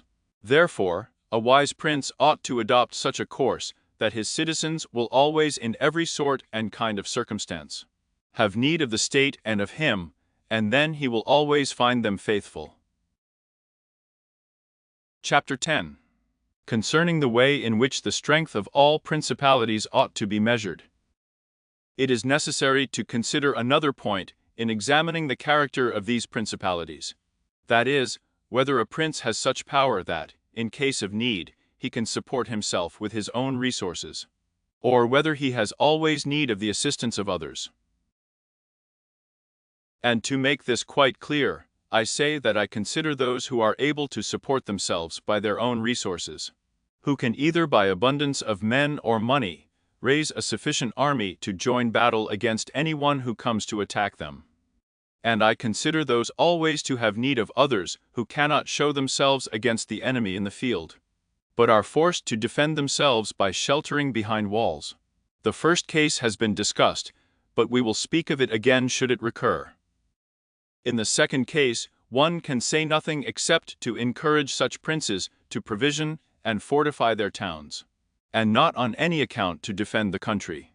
And whoever shall fortify his town well, and shall have managed the other concerns of his subjects, in the ways stated above, and to be often repeated, will never be attacked without great caution. For men are always adverse to enterprises where difficulties can be seen, and it will be seen not to be an easy thing to attack one who has his town well fortified and is not hated by his people. The cities of Germany are absolutely free. They own but little country around them, and they yield obedience to the emperor when it suits them. Nor do they fear this or any other power they may have near them, because they are fortified in such a way that everyone thinks the taking of them by assault would be tedious and difficult. Seeing they have proper ditches and walls, they have sufficient artillery, and they always keep in public depots enough for 1 year's eating, drinking, and firing. And beyond this, to keep the people quiet and without loss to the state, they always have the means of giving work to the community in those labors that are the life and strength of the city, and on the pursuit of which the people are supported. They also hold military exercises in repute, and moreover have many ordinances to uphold them. Therefore, a prince who has a strong city, and had not made himself odious, will not be attacked, or if anyone should attack, he will only be driven off with disgrace. Again, because that the affairs of this world are so changeable, it is almost impossible to keep an army a whole year in the field, without being interfered with. And whoever should reply, if the people have property outside the city, and see it burnt, they will not remain patient, and the long siege and self-interest will make them forget their prince. To this I answer that a powerful and courageous prince will overcome all such difficulties by giving at one time hope to his subjects, that the evil will not be for long, at another time fear of the cruelty of the enemy, then preserving himself adroitly from those subjects who seem to him to be too bold. Further, the enemy would naturally on his arrival at once burn and ruin the country, at the time when the spirits of the people are still hot and ready for the defense. And therefore, so much the less ought the prince to hesitate, because after a time, when spirits have cooled, the damage is already done. The ills are incurred, and there is no longer any remedy. And therefore they are so much the more ready to unite with their prince, he appearing to be under obligations to them now that their houses have been burnt and their possessions ruined in his defense. For it is the nature of men to be bound by the benefits they confer as much as by those they receive. Therefore, if everything is well considered, it will not be difficult for a wise prince to keep the minds of his citizens steadfast, firm first to last, when he does not fail to support and defend them. Chapter 11. Concerning ecclesiastical principalities, it only remains now to speak of ecclesiastical principalities, touching which all difficulties are prior to getting possession, because they are acquired either by capacity or good fortune. And they can be held without either, for they are sustained by the ancient ordinances of religion, which are so all-powerful and of such a character that the principalities may be held no matter how their princes behave and live. These princes alone have states and do not defend them, and they have subjects and do not rule them. And the states, although unguarded, are not taken from them, and the subjects, although not ruled, do not care. And they have neither the desire nor the ability to alienate themselves. Such principalities only are secure and happy. But, being upheld by powers to which the human mind cannot reach, I shall speak no more of them, because, being exalted and maintained by God, it would be the act of a presumptuous and rash man to discuss them. Nevertheless, if any one should ask of me how it comes that the Church has attained such greatness in temporal power, seeing that from Alexander backwards the Italian potentates, not only those who have been called potentates, but every baron and lord through the smallest, have valued the temporal power very slightly. Yet, now a king of France trembles before it, and it has been able to drive him from Italy, and to ruin the Venetians. Although this may be very manifest, it does not appear to me superfluous to recall it in some measure to memory. Before Charles, King of France, passed into Italy, this country was under the dominion of the Pope, the Venetians, the King of Naples, the Duke of Milan, and the Florentines. These potentates had two principal anxieties. The one, that no foreigner should enter Italy under arms, the other, that none of themselves should seize more territory. Those about whom there was the most anxiety were the Pope and the Venetians. To restrain the Venetians, the union of all the others was necessary, as it was for the defense of Ferrara. And to keep down the Pope, they made use of the barons of Rome, who, being divided into two factions, Orsini and Colonnesi, had always a pretext for disorder, and standing with arms in their hands under the eyes of the pontiff, kept the pontificate weak and powerless. And although there might arise sometimes a courageous pope such as Sixtus, yet neither fortune nor wisdom could rid him of these annoyances. And the short life of a pope is also a cause of weakness, for in 10 years, which is the average life of a pope, he can with difficulty lower one of the factions. And if, so to speak, one pope should almost destroy the Colonnesi, another would arise hostile to the Orsini, who would support their opponents, and yet would not have time to ruin the Orsini. This was the reason why the temporal powers of the Pope were little esteemed in Italy. Alexander VI arose afterwards, who, of all the pontiffs that have ever been, showed how a pope with both money and arms was able to prevail. And through the instrumentality of the Duke Valentino, and by reason of the entry of the French, he brought about all those things which I have discussed above in the actions of the Duke. And although his intention was not to aggrandize the Church, but the Duke, nevertheless what he did contributed to the greatness of the Church, which, after his death and the ruin of the Duke, became the heir to all his labors.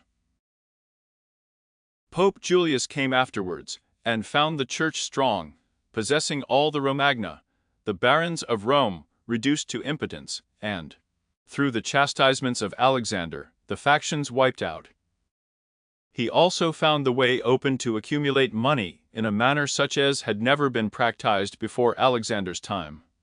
Such things Julius not only followed, but improved upon, and he intended to gain Bologna, to ruin the Venetians, and to drive the French out of Italy. All of these enterprises prospered with him, and so much the more to his credit, inasmuch as he did everything to strengthen the Church, and not any private person. He kept also the Orsini and Colonnesi factions within the bounds in which he found them. And although there was among them some mind to make disturbance, nevertheless he held two things firm. The one, the greatness of the Church with which he terrified them, and the other not allowing them to have their own cardinals, who caused the disorders among them. For whenever these factions have their cardinals, they do not remain quiet for long, because cardinals foster the factions in Rome and out of it, and the barons are compelled to support them.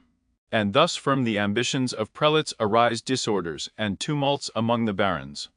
For these reasons, His Holiness Pope Leo found the pontificate most powerful, and it is to be hoped that if others made it great in alms, he will make it still greater and more venerated by his goodness and infinite other virtues. Chapter 12. How many kinds of soldiery there are, and concerning mercenaries.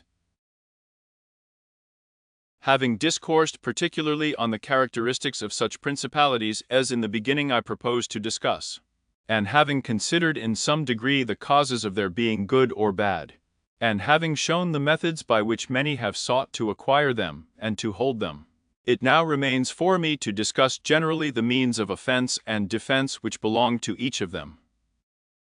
We have seen how necessary it is for a prince to have his foundations well laid. Otherwise, it follows of necessity, he will go to ruin. The chief foundation of all states, new as well as old or composite, are good laws and good arms. And as there cannot be good laws where the state is not well armed, it follows that where they are well armed, they have good laws. I shall leave the laws out of the discussion, and shall speak of the arms. I say, therefore, that the arms with which a prince defends his state are either his own, or they are mercenaries, auxiliaries, or mixed. Mercenaries and auxiliaries are useless and dangerous, and if one holds his state based on these arms, he will stand neither firm nor safe, for they are disunited, ambitious and without discipline, unfaithful, valiant before friends, cowardly before enemies. They have neither the fear of God nor fidelity to men, and destruction is deferred only so long as the attack is. For in peace one is robbed by them, and in war by the enemy. The fact is, they have no other attraction or reason for keeping the field than a trifle of stipend, which is not sufficient to make them willing to die for you. They are ready enough to be your soldiers, whilst you do not make war, but if war comes, they take themselves off or run from the foe, which I should have little trouble to prove, for the ruin of Italy has been caused by nothing else than by resting all her hopes for many years on mercenaries. And although they formerly made some display, and appeared valiant amongst themselves, yet when the foreigners came they showed what they were.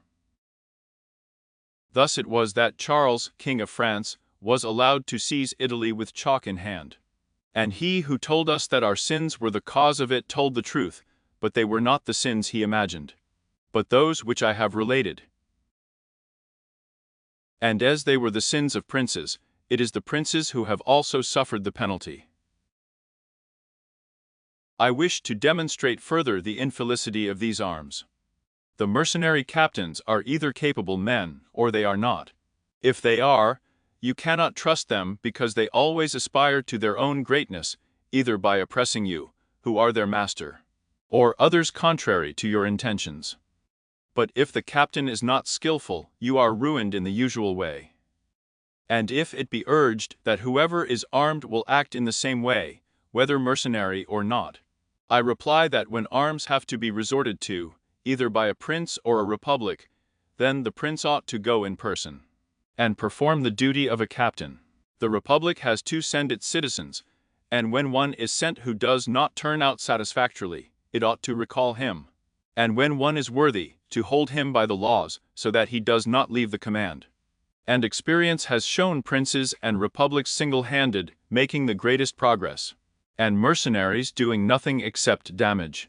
And it is more difficult to bring a republic armed with its own arms under the sway of one of its citizens, than it is to bring one armed with foreign arms. Rome and Sparta stood for many ages armed and free.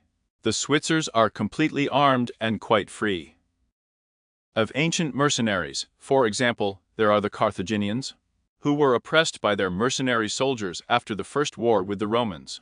Although the Carthaginians had their own citizens for captains, after the death of Epaminondas, Philip of Macedon was made captain of their soldiers by the Thebans, and after victory, he took away their liberty. Duke Filippo being dead, the Milanese enlisted Francesco Sforza against the Venetians, and he, having overcome the enemy at Caravaggio, allied himself with them to crush the Milanese, his masters. His father, Sforza, having been engaged by Queen Joanna of Naples, left her unprotected, so that she was forced to throw herself into the arms of the King of Aragon in order to save her kingdom. And if the Venetians and Florentines formerly extended their dominions by these arms, and yet their captains did not make themselves princes but have defended them, I reply that the Florentines in this case have been favoured by chance. For of the able captains of whom they might have stood in fear, some have not conquered, some have been opposed, and others have turned their ambitions elsewhere. One who did not conquer was Giovanni Acuto, and since he did not conquer, his fidelity cannot be proved. But everyone will acknowledge that had he conquered, the Florentines would have stood at his discretion. Sforza had the Bracceschi always against him, so they watched each other. Francesco turned his ambition to Lombardy, Braccio against the Church, and the Kingdom of Naples.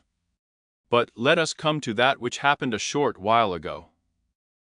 The Florentines appointed as their captain Pigalo Vitelli, a most prudent man, who from a private position had risen to the greatest renown. If this man had taken Pisa, nobody can deny that it would have been proper for the Florentines to keep in with him, for if he became the soldier of their enemies, they had no means of resisting, and if they hailed to him, they must obey him. The Venetians, if their achievements are considered, will be seen to have acted safely and gloriously, so long as they sent to war their own men, when, with armed gentlemen and plebeians, they did valiantly. This was before they turned to enterprises on land. But when they began to fight on land, they forsook this virtue, and followed the custom of Italy. And in the beginning of their expansion on land, through not having much territory, and because of their great reputation, they had not much to fear from their captains. But when they expanded, as under Caminola, they had a taste of this mistake, for, having found him a most valiant man, they beat the Duke of Milan under his leadership, and on the other hand, knowing how lukewarm he was in the war, they feared they would no longer conquer under him.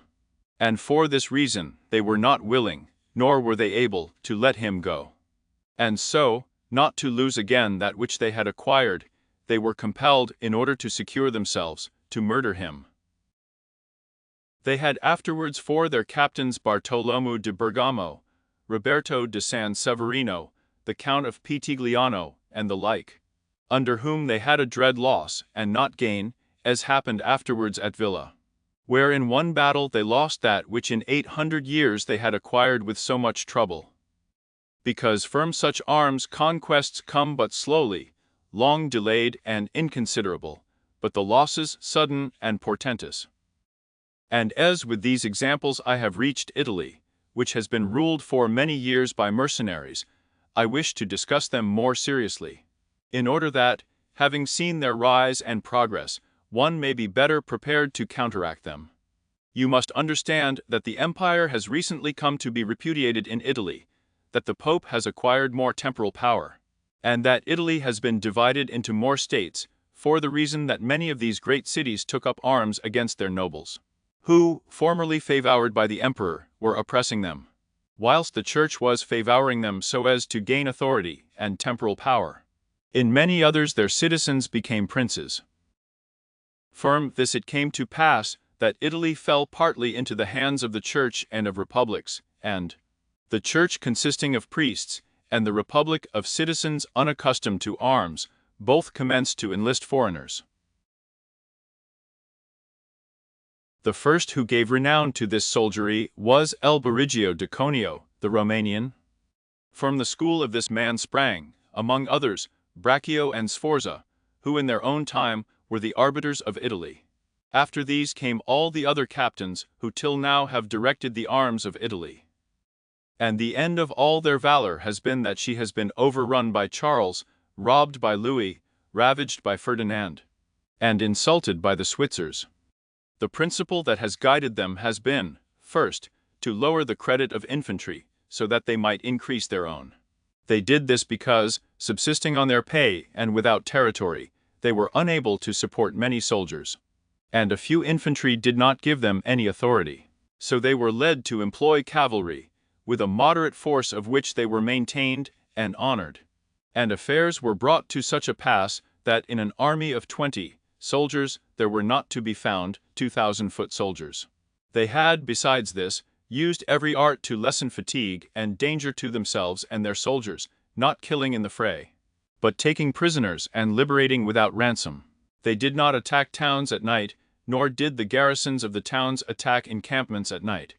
They did not surround the camp either with stockade or ditch, nor did they campaign in the winter.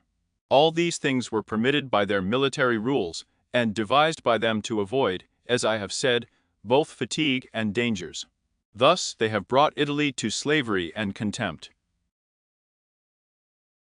Chapter 13. Concerning auxiliaries, mixed soldiery, and one's own. Auxiliaries, which are the other useless arms, are employed when a prince is called in with his forces to aid and defend, as was done by Pope Julius in most recent times, for he, having in the enterprise against Ferrara had poor proof of his mercenaries, turned to auxiliaries, and stipulated with Ferdinand King of Spain for his assistance with men and arms. These arms may be useful and good in themselves, but for him who calls them in they are always disadvantageous. For losing one is undone, and winning one is their captive. And although ancient histories may be full of examples, I do not wish to leave this recent one of Pope Julius the peril of which cannot fail to be perceived. For he, wishing to get Ferrara, threw himself entirely into the hands of the foreigner. But his good fortune brought about a third event, so that he did not reap the fruit of his rash choice, because, having his auxiliaries routed at Ravenna, and the Switzers having risen and driven out the conquerors, against all expectations both his and others, it so came to pass, that he did not become prisoner to his enemies, they having fled, nor to his auxiliaries, he having conquered by other arms than theirs. The Florentines, being entirely without arms, sent 10,000 Frenchmen to take Pisa, whereby they ran more danger than at any other time of their troubles. The Emperor of Constantinople, to oppose his neighbors, sent 10,000 Turks into Greece, who, on the war being finished, were not willing to quit. This was the beginning of the servitude of Greece to the infidels. Therefore, let him who has no desire to conquer make use of these arms, for they are more hazardous than mercenaries, because with them the ruin is already made. They are all united, all yield obedience to others. But with mercenaries, when they have conquered, more time and better opportunities are needed to injure you. They are not all of one community. They are found and paid by you, and a third party, which you have made their head, is not able all at once to assume enough authority to injure you. In conclusion, in mercenaries dastardy is most dangerous. In auxiliaries, valor. The wise prince, therefore, has always avoided these arms, and turned to his own, and has been willing rather to lose with them than to conquer with the others, not deeming that a real victory which is gained with the arms of others. I shall never hesitate to cite Cesare Borgia and his actions. This duke entered the Romagna with auxiliaries, taking their only French soldiers, and with them he captured Imola and Forli. But afterwards, such forces not appearing to him reliable, he turned to mercenaries, discerning less danger in them, and enlisted the Orsini and Vitelli, whom presently, on handling and finding them doubtful, unfaithful, and dangerous, he destroyed, and turned to his own men. And the difference between one and the other of these forces can easily be seen, when one considers the difference there was in the reputation of the Duke, when he had the French, when he had the Orsinian Vitelli, and when he relied on his own soldiers, on whose fidelity he could always count, and found it ever increasing. He was never esteemed more highly than when everyone saw that he was complete master of his own forces. I was not intending to go beyond Italian and recent examples, but I am unwilling to leave out Hero the Syracusan, he being one of those I have named above. This man, as I have said, made head of the army by the Syracusans, soon found out that a mercenary soldiery, constituted like our Italian condottieri, was of no use. And it appearing to him that he could neither keep them or let them go, he had them all cut to pieces, and afterwards made war with his own forces and not with aliens. I wish also to recall to memory an instance from the Old Testament applicable to this subject. David offered himself to Saul to fight with Goliath, the Philistine champion, and to give him courage Saul armed him with his own weapons, which David rejected as soon as he had them on his back, saying he could make no use of them, and that he wished to meet the enemy with his sling and his knife. In conclusion, the arms of others either fall from your back, or they weigh you down, or they bind you fast. Charles V., the father of King Louis Xi, having by good fortune and valor liberated France from the English, recognized the necessity of being armed with forces of his own, and he established in his kingdom ordinances concerning men at arms and infantry. Afterwards his son, King Louis, abolished the infantry, and began to enlist the Switzers. Which mistake, followed by others, is, as is now seen, a source of peril to that kingdom, because, having raised the reputation of the Switzers, he has entirely diminished the value of his own arms. For he has destroyed the infantry altogether, and his men at arms he has subordinated to others, for, being as they are so accustomed to fight along with the Switzers, it does not appear that they can now conquer without them. Hence it arises that the French cannot stand against the Switzers, and without the Switzers they do not come off well against others. The armies of the French have thus become mixed, partly mercenary and partly national, both of which arms together are much better than mercenaries alone or auxiliaries alone, but much inferior to one's own forces. And this example proves it, for the kingdom of France would be unconquerable if the ordinance of Charles had been enlarged or maintained. But the scanty wisdom of man, on entering into an affair which looks well at first, cannot discern the poison that is hidden in it, as I have said above of hectic fevers. Therefore, if he who rules a principality cannot recognize evils until they are upon him, he is not truly wise. And this insight is given to few. And if the first disaster to the Roman Empire should be examined, it will be found to have commenced only with the enlisting of the Goths.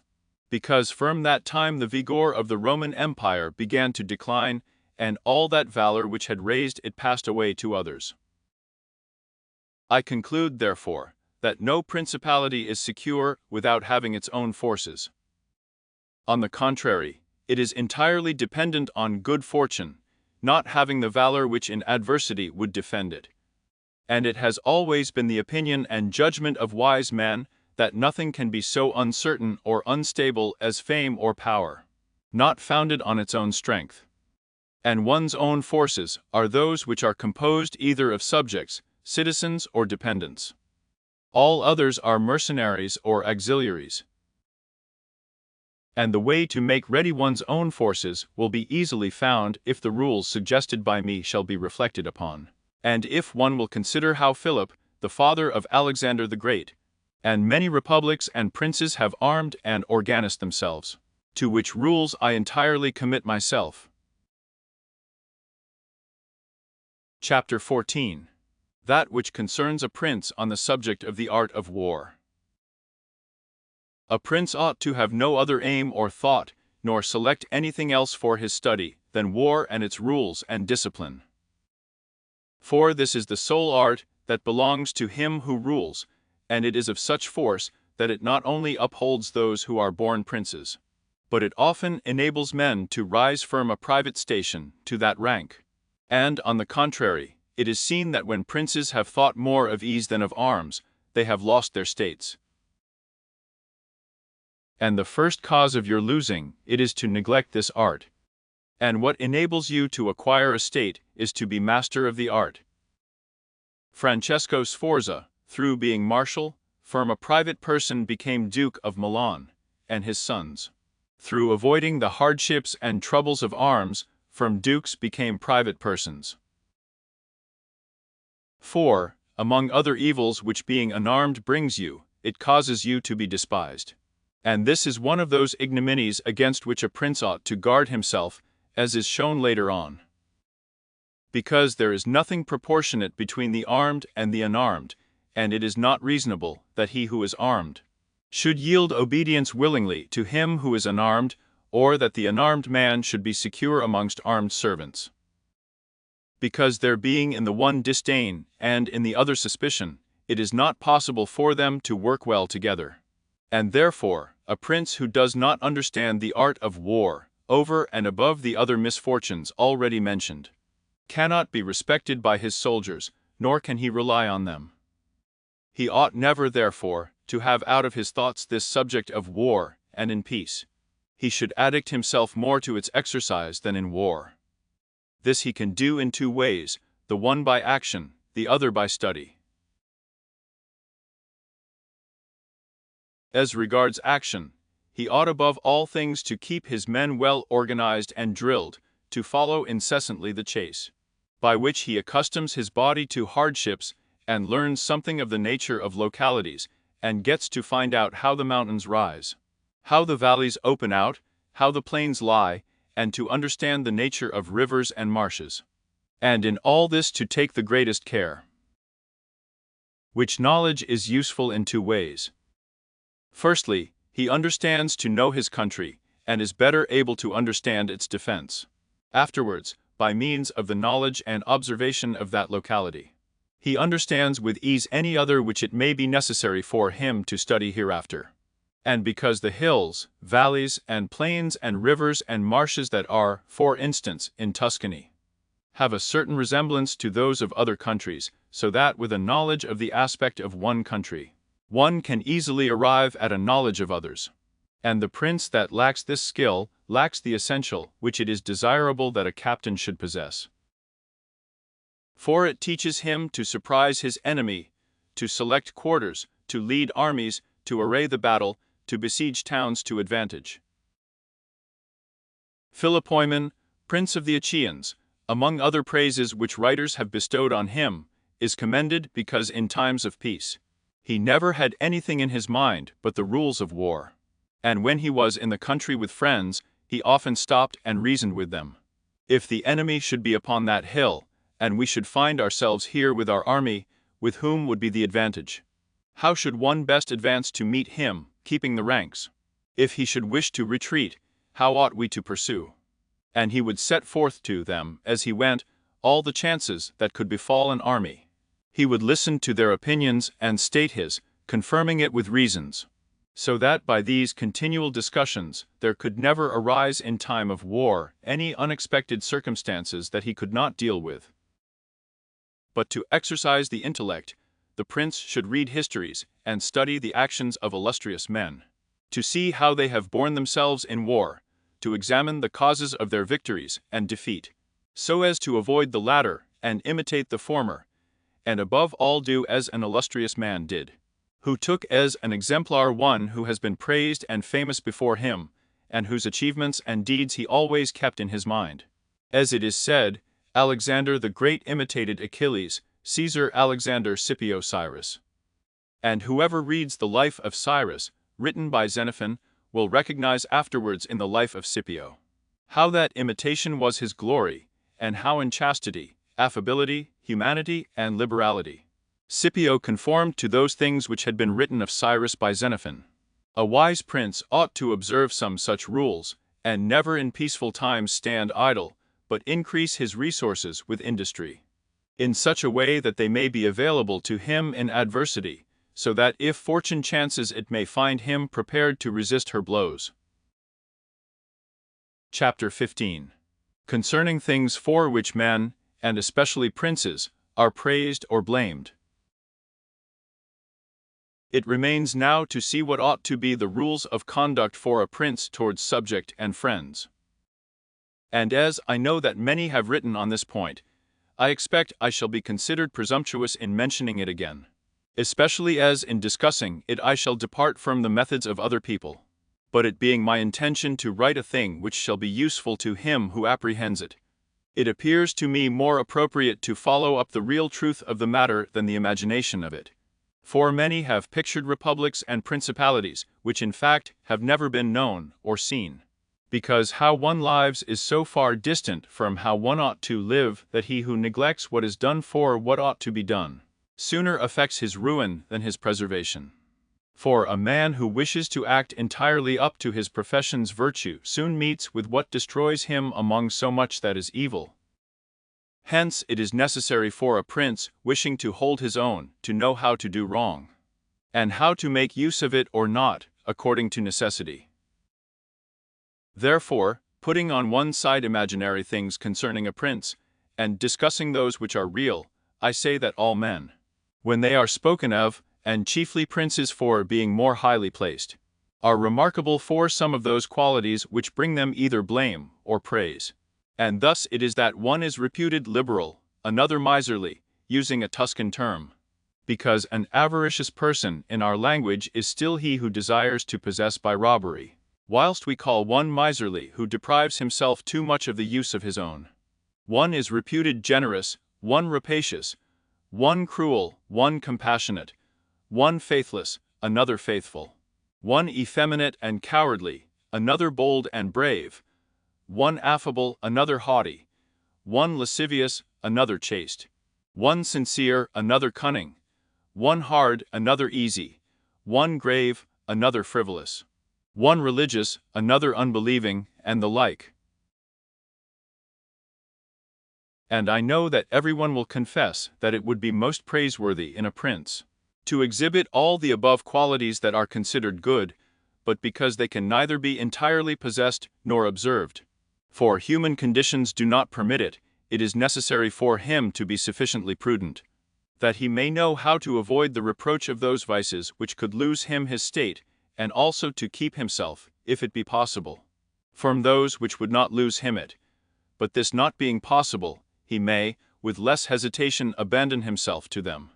And again, he need not make himself uneasy at incurring a reproach for those vices, without which a state can only be saved with difficulty.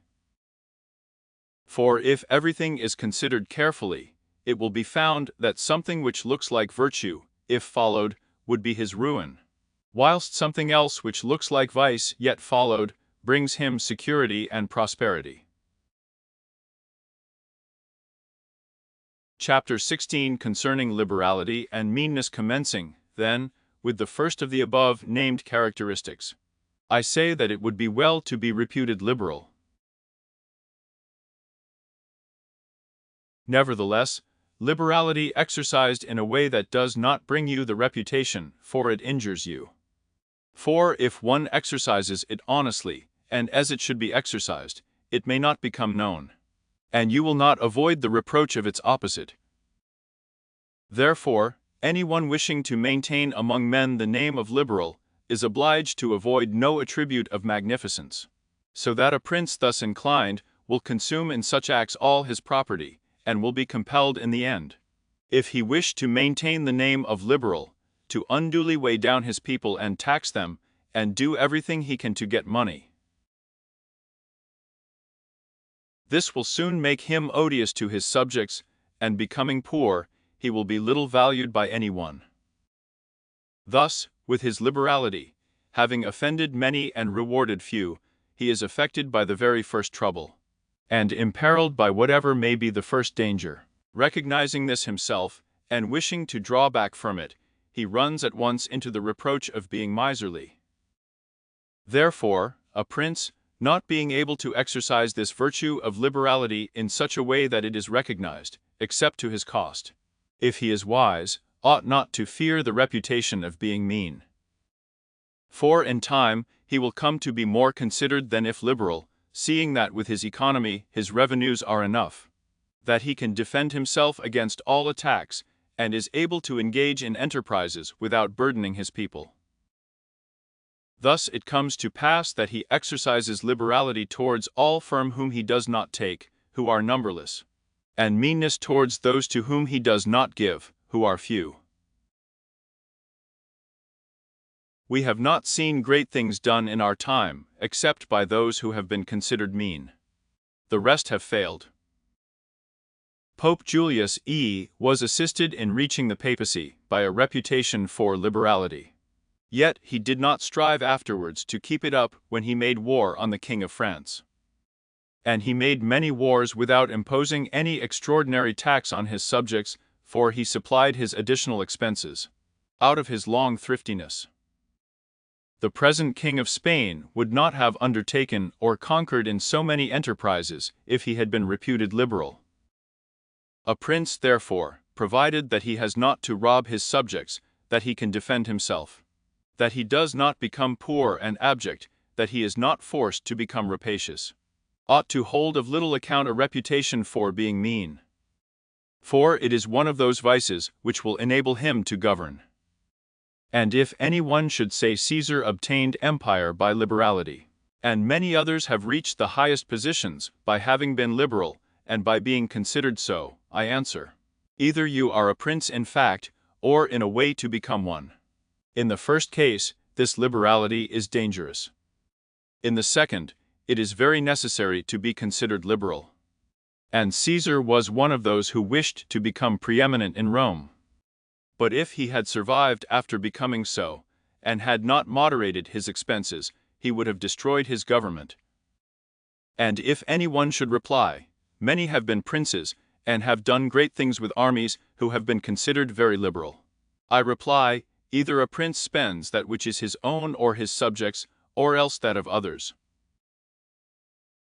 In the first case, he ought to be sparing. In the second, he ought not to neglect any opportunity for liberality. And to the prince who goes forth with his army, supporting it by pillage, sack, and extortion, handling that which belongs to others, this liberality is necessary, otherwise he would not be followed by soldiers. And of that which is neither yours nor your subjects, you can be a ready giver, as were Cyrus, Caesar, and Alexander. Because it does not take away your reputation if you squander that of others, but adds to it. It is only squandering your own that injures you. And there is nothing waste so rapidly as liberality, for even whilst you exercise it you lose the power to do so, and so become either poor or despised, or else, in avoiding poverty, rapacious and hated. And a prince should guard himself above all things against being despised and hated, and liberality leads you to both. Therefore it is wiser to have a reputation for meanness, which brings reproach without hatred, than to be compelled, through seeking a reputation for liberality, to incur a name for opacity, which begets reproach with hatred. Chapter 17. Concerning cruelty and clemency, and whether it is better to be loved than feared. Coming now to the other qualities mentioned above, I say that every prince ought to desire to be considered clement and not cruel. Nevertheless, he ought to take care not to misuse this clemency. Cesare Borgia was considered cruel. Notwithstanding, his cruelty reconciled the Romagna, unified it, and restored it to peace and loyalty. And if this be rightly considered, he will be seen to have been much more merciful than the Florentine people, who, to avoid a reputation for cruelty, permitted Pistoia to be destroyed. Therefore, a prince, so long as he keeps his subjects united and loyal, ought not to mind the reproach of cruelty, because with a few examples he will be more merciful than those who, through too much mercy, allow disorders to arise, which follow murders or robberies, for these are wont to injure the whole people, whilst those executions which originate with a prince offend the individual only. And of all princes it is impossible for the new prince to avoid the imputation of cruelty, owing to new states being full of dangers. Hence Virgil, through the mouth of Dido, excuses the inhumanity of her reign owing to its being new, saying, Res dura, et regni novitus Metalia cogent mori, et late fines custod tui. Nevertheless, he ought to be slow to believe and to act, nor should he himself show fear, but proceed in a temperate manner with prudence and humanity, so that too much confidence may not make him incautious, and too much distrust render him intolerable. Upon this a question arises whether it is better to be loved than feared or feared than loved. It may be answered that one should wish to be both, but because it is difficult to unite them in one person, it is much safer to be feared than loved. One of the two either must be dispensed with. Because this is to be asserted in general of men, that they are ungrateful, fickle, false, cowardly, covetous. And as long as you succeed, they are yours entirely. They will offer you their blood, property, life, and children, as is said above, when the need is far distant.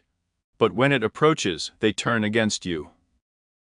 And that prince who, relying entirely on their promises, has neglected other precautions, is ruined. Because friendships that are obtained by payments, and not by greatness or nobility of mind, may indeed be earned, but they are not secured, and in time of need cannot be relied upon. And men have less scruple in offending one who is beloved than one who is feared. For love is preserved by the link of obligation, which, owing to the baseness of men, is broken at every opportunity for their advantage. But fear preserves you by a dread of punishment which never fails. Nevertheless, a prince ought to inspire fear in such a way that if he does not win love, he avoids hatred, because he can endure very well being feared whilst he has not hated, which will always be as long as he abstains from the property of his citizens and subjects, and from their women. But when it is necessary for him to proceed against the life of someone, he must do it on proper justification, and for manifest cause. But above all things he must keep his hands off the property of others, because men more quickly forget the death of their father than the loss of their patrimony. Besides, pretexts for taking away the property are never wanting, for he who has once begun to live by robbery will always find pretext for seizing what belongs to others. But reasons for taking life, on the contrary, are more difficult to find and soon elapse. But when a prince is with his army and has under control a multitude of soldiers, then it is quite necessary for him to disregard the reputation for cruelty, for without it he would never hold his army united or disposed to its duties. Among the wonderful deeds of Hannibal, this one is enumerated, that having led an enormous army, composed of many various races of men, to fight in foreign lands, no dissensions arose either among them or against the prince, whether in his bad or his good fortune. This arose from nothing else than his inhuman cruelty, which with his boundless valor made him revered and terrible in the sight of his soldiers. But without that cruelty his other virtues were not sufficient to produce this effect. And short-sighted writers admire his deeds from one point of view, and from another condemn the principal cause of them. That it is true his other virtues would not have been sufficient for him may be proved by the case of Scipio, that most excellent man, not only of his own times but within the memory of man, against whom, nevertheless, his army rebelled in Spain. This arose from nothing but his too great forbearance, which gave his soldiers more license than is consistent with military discipline. For this he was upbraided in the Senate by Fabius Maximus, and called the corrupter of the Roman soldiery. The Locrians were laid waste by a legate of Scipio, yet they were not avenged by him, nor was the insolence of the legate punished, owing entirely to his easy nature, insomuch that someone in the Senate, wishing to excuse him, said there were many men who knew much better how not to err than to correct the errors of others. This disposition, if he had been continued in the command, would have destroyed in time the fame and glory of Scipio. But he being under the control of the Senate, this injurious characteristic not only concealed itself, but contributed to his glory. Returning to the question of being feared or loved, I come to the conclusion that men loving according to their own will, and fearing according to that of a prince, a wise prince should establish himself on that which is in his own control, and not in that of others. He must endeavor only to avoid hatred, as is noted. Chapter 18. Concerning the way in which princes should keep faith. Everyone admits how praiseworthy it is in a prince to keep faith, and to live with integrity and not with craft. Nevertheless, our experience has been that those princes who have done great things have held good faith of little account, and have known how to circumvent the intellect of men by craft, and in the end have overcome those who have relied on their word. You must know there are two ways of contesting, one by the law, the other by force. The first method is proper to men, the second to beasts. But because the first is frequently not sufficient, it is necessary to have recourse to the second. Therefore, it is necessary for a prince to understand how to avail himself of the beast and the man. This has been figuratively taught to princes by ancient writers, who describe how Achilles and many other princes of old were given to the centaur Chiron to nurse, who brought them up in his discipline, which means solely that as they had for a teacher one who was half beast and half man, so it is necessary for a prince to know how to make use of both natures, and that one without the other is not durable. A prince, therefore, being compelled knowingly to adopt the beast, ought to choose the fox and the lion, because the lion cannot defend himself against snares, and the fox cannot defend himself against wolves. Therefore, it is necessary to be a fox to discover the snares, and a lion to terrify the wolves. Those who rely simply on the lion do not understand what they are about. Therefore, a wise lord cannot, nor ought he to, keep faith when such observance may be turned against him, and when the reasons that caused him to pledge it exist no longer. If men were entirely good, this precept would not hold, but because they are bad, and will not keep faith with you, you too are not bound to observe it with them. Nor will there ever be wanting, to a prince, legitimate reasons to excuse this non-observance. Of this, endless modern examples could be given, showing how many treaties and engagements have been made void and of no effect, through the faithlessness of princes. And he who has known best how to employ the fox has succeeded best. But it is necessary to know well how to disguise this characteristic, and to be a great pretender and dissembler. And men are so simple and so subject to present necessities that he who seeks to deceive will always find someone who will allow himself to be deceived. One recent example I cannot pass over in silence. Alexander Vi did nothing else but deceive men, nor ever thought of doing otherwise, and he always found victims. For there never was a man who had greater power in asserting, or who with greater oaths would affirm a thing, yet would observe it less. Nevertheless, his deceits always succeeded according to his wishes, because he well understood this side of mankind. Therefore, it is unnecessary for a prince to have all the good qualities I have enumerated, but it is very necessary to appear to have them. And I shall dare to say this also, that to have them and always to observe them is injurious, and that to appear to have them is useful. To appear merciful, faithful, humane, religious, upright, and to be so, but with a mind so framed, that should you require not to be so, you may be able and know how to change to the opposite.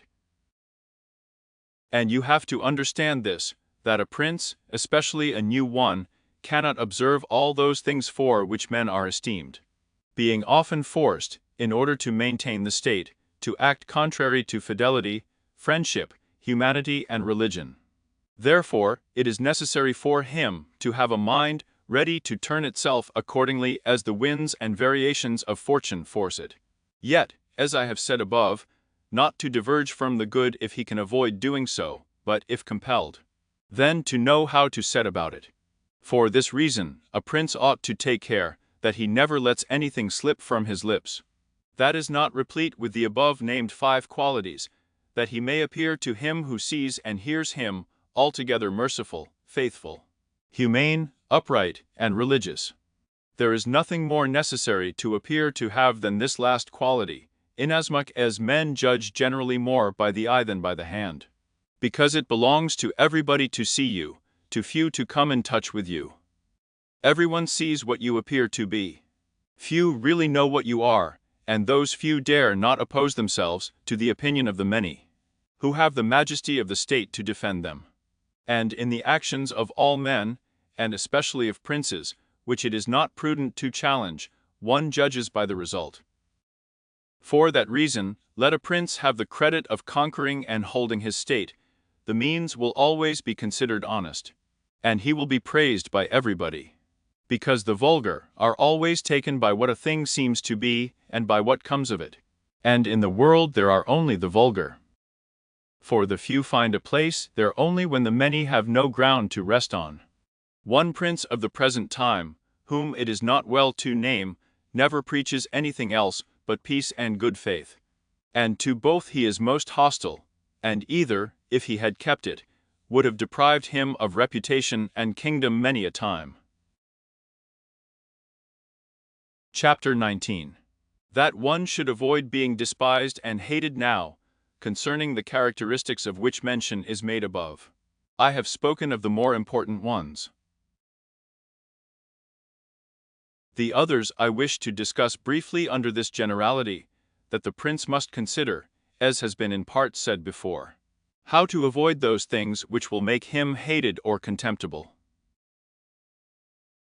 And as often as he shall have succeeded, he will have fulfilled his part, and he need not fear any danger in other reproaches.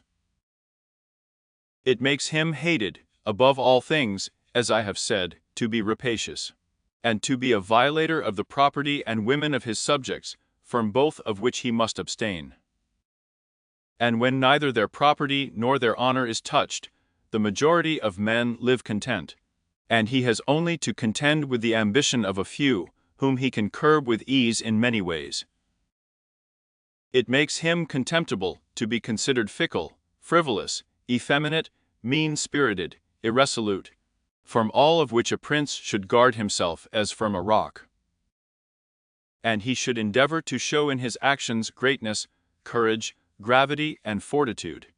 And in his private dealings with his subjects let him show that his judgments are irrevocable, and maintain himself in such reputation that no one can hope either to deceive him or to get round him.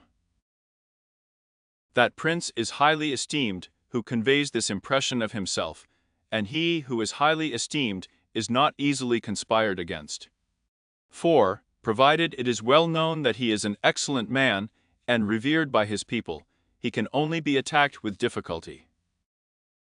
For this reason, a prince ought to have two fears, one from within, on account of his subjects, the other from without, on account of external powers. From the latter, he is defended by being well armed and having good allies. And if he is well armed, he will have good friends. And affairs will always remain quiet within when they are quiet without, unless they should have been already disturbed by conspiracy. And even should affairs outside be disturbed, if he has carried out his preparations, and has lived as I have said, as long as he does not despair, he will resist every attack, as I said Nabis the Spartan did. But concerning his subjects, when affairs outside are disturbed, he has only to fear that they will conspire secretly. From which a prince can easily secure himself by avoiding being hated and despised, and by keeping the people satisfied with him, which is most necessary for him to accomplish, as I have said above at length. And one of the most efficacious remedies that a prince can have against conspiracies is not to be hated and despised by the people. For he who conspires against a prince always expects to please them by his removal. But when the conspirator can only look forward to offending them, he will not have the courage to take such a course. For the difficulties that confront a conspirator are infinite. And as experience shows, many have been the conspiracies, but few have been successful, because he who conspires cannot act alone, nor can he take a companion except from those whom he believes to be malcontents. And as soon as you have opened your mind to a malcontent, you have given him the material with which to content himself. For by denouncing you he can look for every advantage, so that, seeing the gain from this course to be assured, in seeing the other to be doubtful and full of dangers, he must be a very rare friend, or a thoroughly obstinate enemy of the prince, to keep faith with you. And, to reduce the matter into a small compass, I say that on the side of the conspirator, there is nothing but fear, jealousy, prospect of punishment to terrify him. But on the side of the prince, there is the majesty of the principality, the laws, the protection of friends, and the state to defend him. So that, adding to all these things the popular goodwill, it is impossible that anyone should be so rash as to conspire. For, whereas in general the conspirator has to fear before the execution of his plot, in this case, he has also to fear the sequel to the crime, because on account of it he has the people for an enemy, and thus cannot hope for any escape. Endless examples could be given on this subject, but I will be content with one, brought to pass within the memory of our fathers. Monsieur Annibale Bantivogli, who was prince in Bologna, grandfather of the present Annibale, having been murdered by the Cheschi, who had conspired against him, not one of his family survived, but Monsieur Giovanni, who was in childhood. Immediately after his assassination, the people rose and murdered all the Cheschi. This sprung from the popular goodwill which the house of Bantivogli enjoyed in those days in Bologna, which was so great that, although none remained there after the death of Annibale who was able to rule the state, the Bolognese, having information that there was one of the Bentivogli family in Florence, who up to that time had been considered the son of a blacksmith, sent to Florence for him, and gave him the government of their city. And it was ruled by him until Monsieur Giovanni came in due course to the government. For this reason, I consider that a prince ought to reckon conspiracies of little account when his people hold him in esteem, but, when it is hostile to him, and bears hatred towards him, he ought to fear everything and everybody. And well-ordered states and wise princes have taken every care not to drive the nobles to desperation, and to keep the people satisfied and contented. For this is one of the most important objects a prince can have. Among the best ordered and governed kingdoms of our times is France, and in it are found many good institutions on which depend the liberty and security of the king. Of these, the first is the Parliament and its authority, because he who founded the kingdom, knowing the ambition of the nobility and their boldness, considered that a bit to their mouths would be necessary to hold them in. And on the other side, knowing the hatred of the people, founded in fear, against the nobles, he wished to protect them. Yet he was not anxious for this to be the particular care of the king. Therefore, to take away the reproach which he would be liable to from the nobles for favouring the people, and from the people for favouring the nobles, he set up an arbiter, who should be one who could beat down the great, and favour the lesser without reproach to the king. Neither could you have a better or a more prudent arrangement, or a greater source of security to the king and kingdom. From this one can draw another important conclusion, that princes ought to leave affairs of reproach to the management of others, and to keep those of grace in their own hands. And further, I consider that a prince ought to cherish the nobles, but not so as to make himself hated by the people. It may appear, perhaps, to some who have examined the lives and deaths of the Roman emperors, that many of them would be an example contrary to my opinion. Seeing that some of them lived nobly and showed great qualities of soul, nevertheless they have lost their empires, or have been killed by subjects who have conspired against them. Wishing, therefore, to answer these objections, I will recall the characters of some of the emperors, and will show that the causes of their ruin were not different to those alleged by me.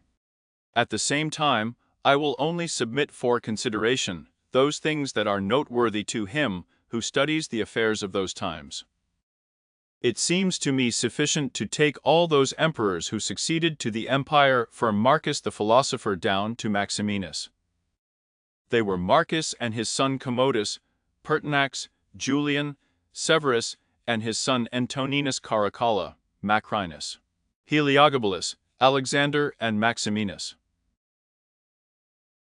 There is first to note that, whereas in other principalities the ambition of the nobles and the insolence of the people only have to be contended with, the Roman emperors had a third difficulty in having to put up with the cruelty and avarice of their soldiers, a matter so beset with difficulties that it was the ruin of many. For it was a hard thing to give satisfaction both to soldiers and people, because the people loved peace, and for this reason. They loved the unaspiring prince, whilst the soldiers loved the warlike prince, who was bold, cruel, and rapacious, which qualities they were quite willing he should exercise upon the people, so that they could get double pay, and give vent to their own greed and cruelty. Hence it arose that those emperors were always overthrown, who, either by birth or training, had no great authority, and most of them, especially those who came new to the principality, recognizing the difficulty of these two opposing humors, were inclined to give satisfaction to the soldiers, caring little about injuring the people, which course was necessary, because, as princes cannot help being hated by someone, they ought in the first place to avoid being hated by every one, and when they cannot compass this, they ought to endeavor with the utmost diligence to avoid the hatred of the most powerful. Therefore those emperors, who through inexperience had need of special favor, adhered more readily to the soldiers than to the people, a course which turned out advantageous to them or not, accordingly as the prince knew how to maintain authority over them. From these causes it arose that Marcus, Pertinax, and Alexander, being all men of modest life, lovers of justice, enemies to cruelty, humane and benignant, came to a sad end, except Marcus. He alone lived and died honored, because he had succeeded to the throne by hereditary title, and owed nothing either to the soldiers or the people. And afterwards, being possessed of many virtues which made him respected, he always kept both orders in their places whilst he lived, and was neither hated nor despised. But Pertinax was created emperor against the wishes of the soldiers, who, being accustomed to live licentiously under Commodus, could not endure the honest life to which Pertinax wished to reduce them. Thus having given cause for hatred, to which hatred there was added contempt for his old age, he was overthrown at the very beginning of his administration. And here it should be noted that hatred is acquired as much by good works as by bad ones. Therefore, as I said before, a prince wishing to keep his state is very often forced to do evil.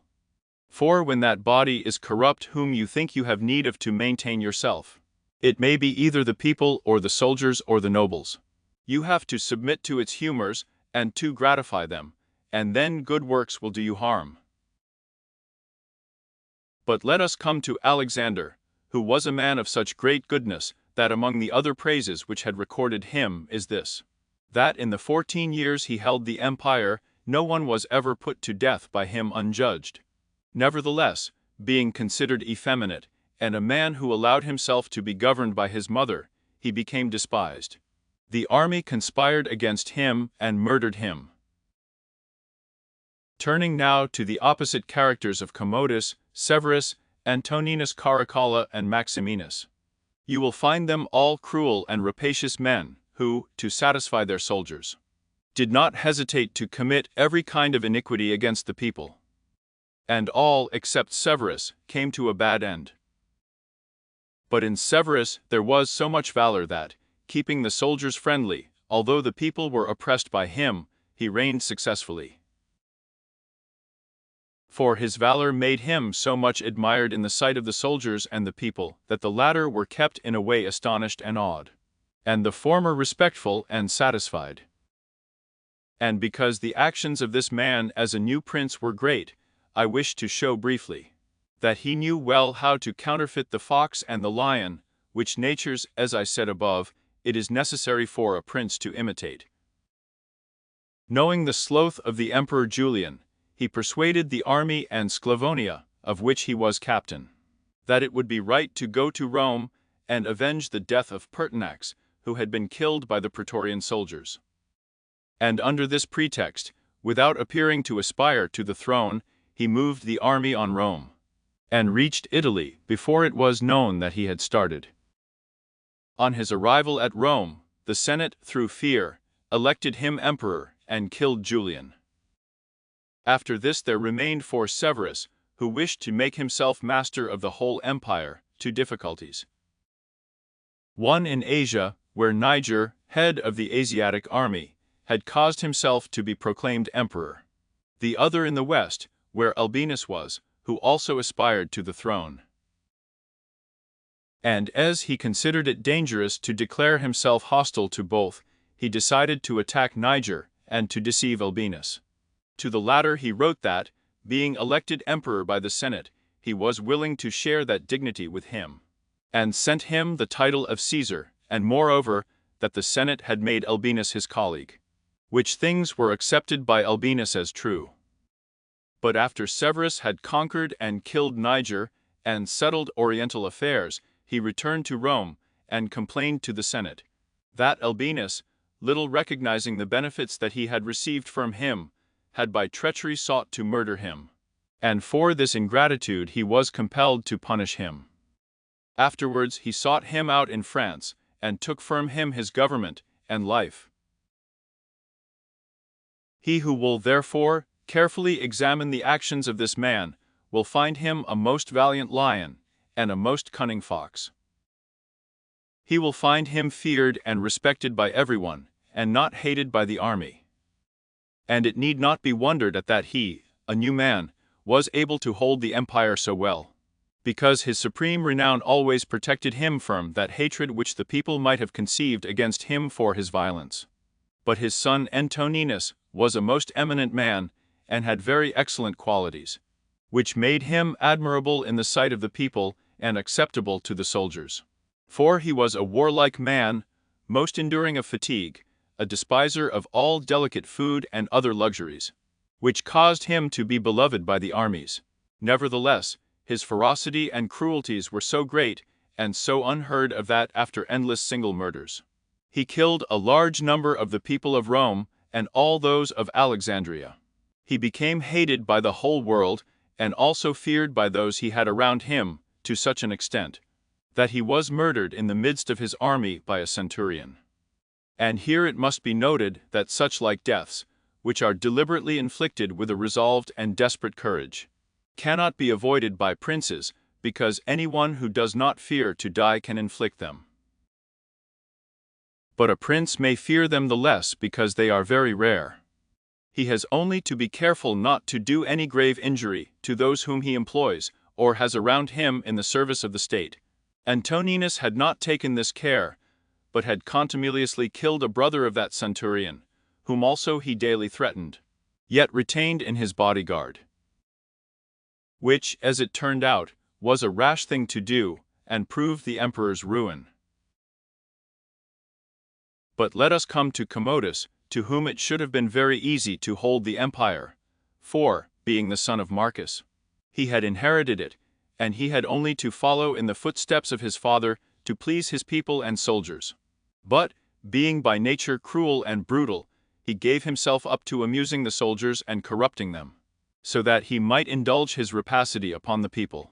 On the other hand, not maintaining his dignity, often descending to the theater to compete with the gladiators, and doing other vile things little worthy of the imperial majesty, he fell into contempt with the soldiers.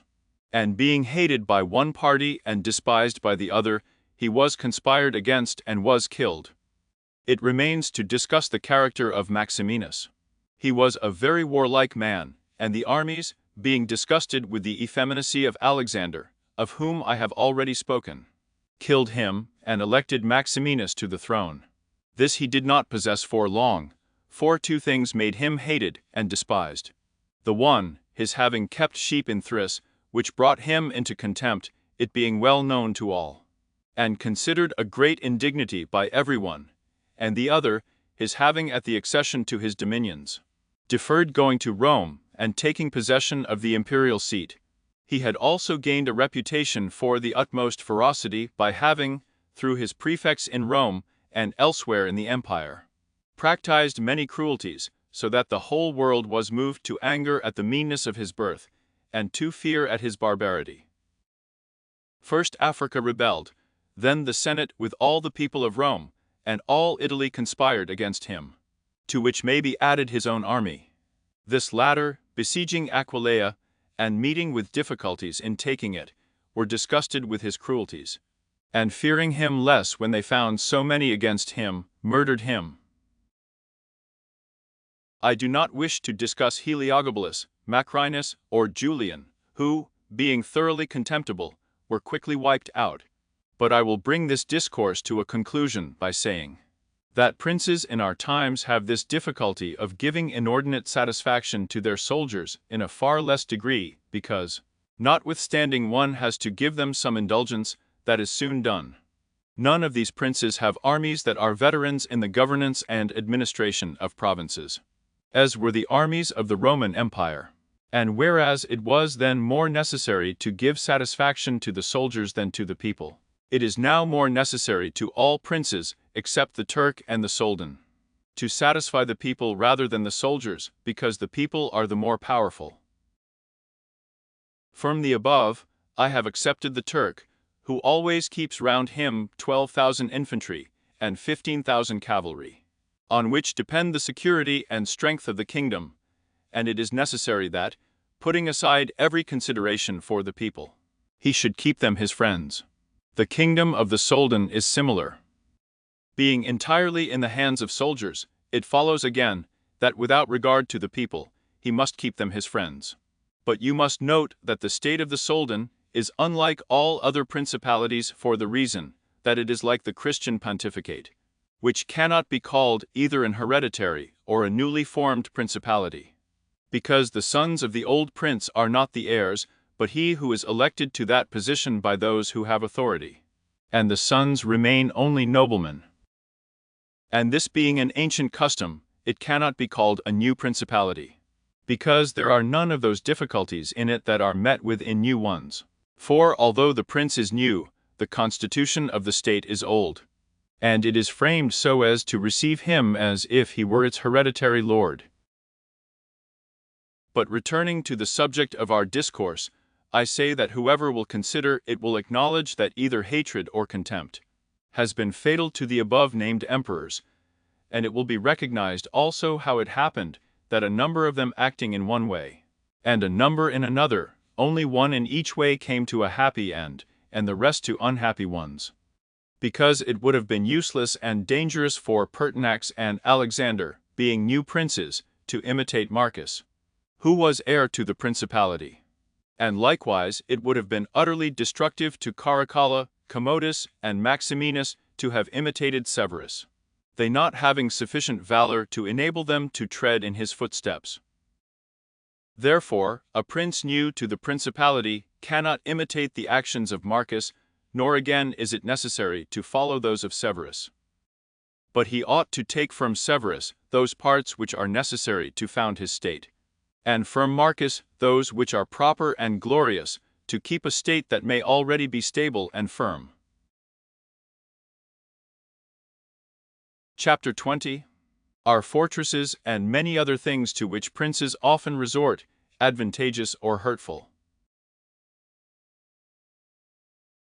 Some princes, so as to hold securely the state, have disarmed their subjects. Others have kept their subject towns distracted by factions. Others have fostered enmities against themselves. Others have laid themselves out to gain over those whom they distrusted in the beginning of their governments. Some have built fortresses, some have overthrown and destroyed them. And, although one cannot give a final judgment on all of these things, unless one possesses the particulars of those states in which a decision has to be made, nevertheless, I will speak as comprehensively as the matter of itself will admit. There never was a new prince who has disarmed his subjects. Rather, when he has found them disarmed, he has always armed them, because by arming them, those arms become yours. Those men who were distrusted become faithful, and those who were faithful are kept so, and your subjects become your adherents. And whereas all subjects cannot be armed, yet when those whom you do arm are benefited, the others can be handled more freely. And this difference in their treatment, which they quite understand, makes the former your dependents, and the latter, considering it to be necessary that those who have the most danger and service should have the most reward, excuse you. But when you disarm them, you at once offend them by showing that you distrust them, either for cowardice or for want of loyalty. And either of these opinions breeds hatred against you. And because you cannot remain unarmed, it follows that you turn to mercenaries, which are of the character already shown. Even if they should be good, they would not be sufficient to defend you against powerful enemies and distrusted subjects. Therefore, as I have said, a new prince in a new principality has always distributed arms. Histories are full of examples. But when a prince acquires a new state, which he adds as a province to his old one, then it is necessary to disarm the men of that state, except those who have been his adherents in acquiring it. And these again, with time and opportunity, should be rendered soft and effeminate. And matters should be managed in such a way that all the armed men in the state shall be your own soldiers who in your old state were living near you. Our forefathers, and those who were reckoned wise, were accustomed to say that it was necessary to hold Pistoia by factions, and Pisa by fortresses. And with this idea they fostered quarrels in some of their tributary towns so as to keep possession of them the more easily. This may have been well enough in those times, when Italy was in a way balanced, but I do not believe that it can be accepted as a precept for today, because I do not believe that factions can ever be of use. Rather, it is certain that when the enemy comes upon you in divided cities, you are quickly lost, because the weakest party will always assist the outside forces, and the others will not be able to resist. The Venetians, moved, as I believe, by the above reasons, fostered the Guelph and Ghibelline factions in their tributary cities. And although they never allowed them to come to bloodshed, yet they nursed these disputes amongst them, so that the citizens, distracted by their differences, should not unite against them, which, as we saw, did not afterwards turn out as expected, because after the rout at Weiler, one party at once took courage and seized the state. Such methods argue, therefore, weakness in the prince, because these factions will never be permitted in a vigorous principality.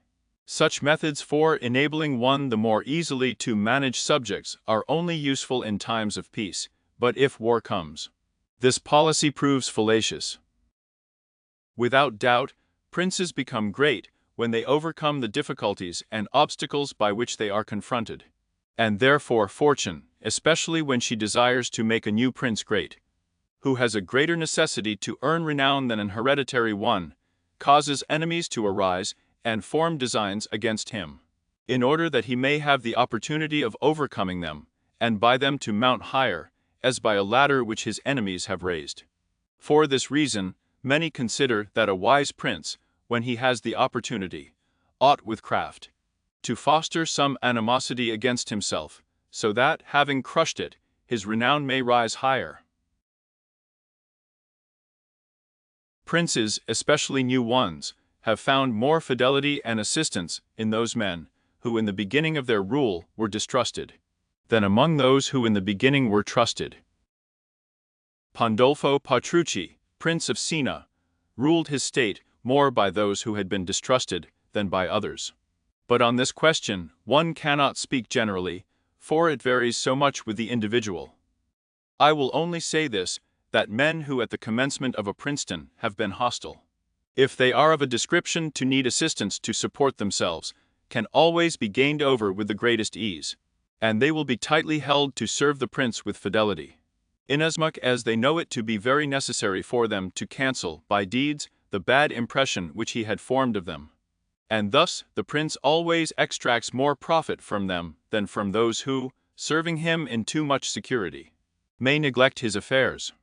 And, since the matter demands it, I must not fail to warn a prince who by means of secret favors has acquired a new state, that he must well consider the reasons which induced those to favor him who did so. And if it be not a natural affection towards him, but only discontent with their government, then he will only keep them friendly with great trouble and difficulty, for it will be impossible to satisfy them. And weighing well the reasons for this in those examples which can be taken from ancient and modern affairs, we shall find it easier for the prince to make friends of those men who were contented under the former government, and are therefore his enemies, than of those who, being discontented with it, were favorable to him and encouraged him to seize it. It has been a custom with princes, in order to hold their states more securely, to build fortresses that may serve as a bridle and bit to those who might design to work against them, and as a place of refuge from a first attack. I praise this system because it has been made use of formerly.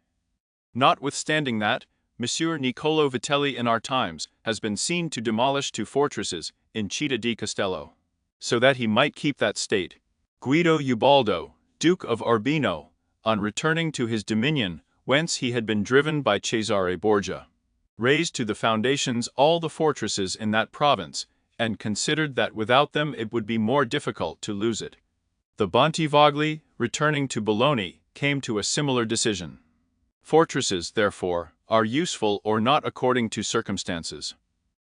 If they do you good in one way, they injure you in another. And this question can be reasoned thus. The prince who has more to fear from the people than from foreigners ought to build fortresses. But he who has more to fear from foreigners than from the people ought to leave them alone. The castle of Milan, built by Francesco Sforza, has made and will make more trouble for the house of Sforza than any other disorder in the state.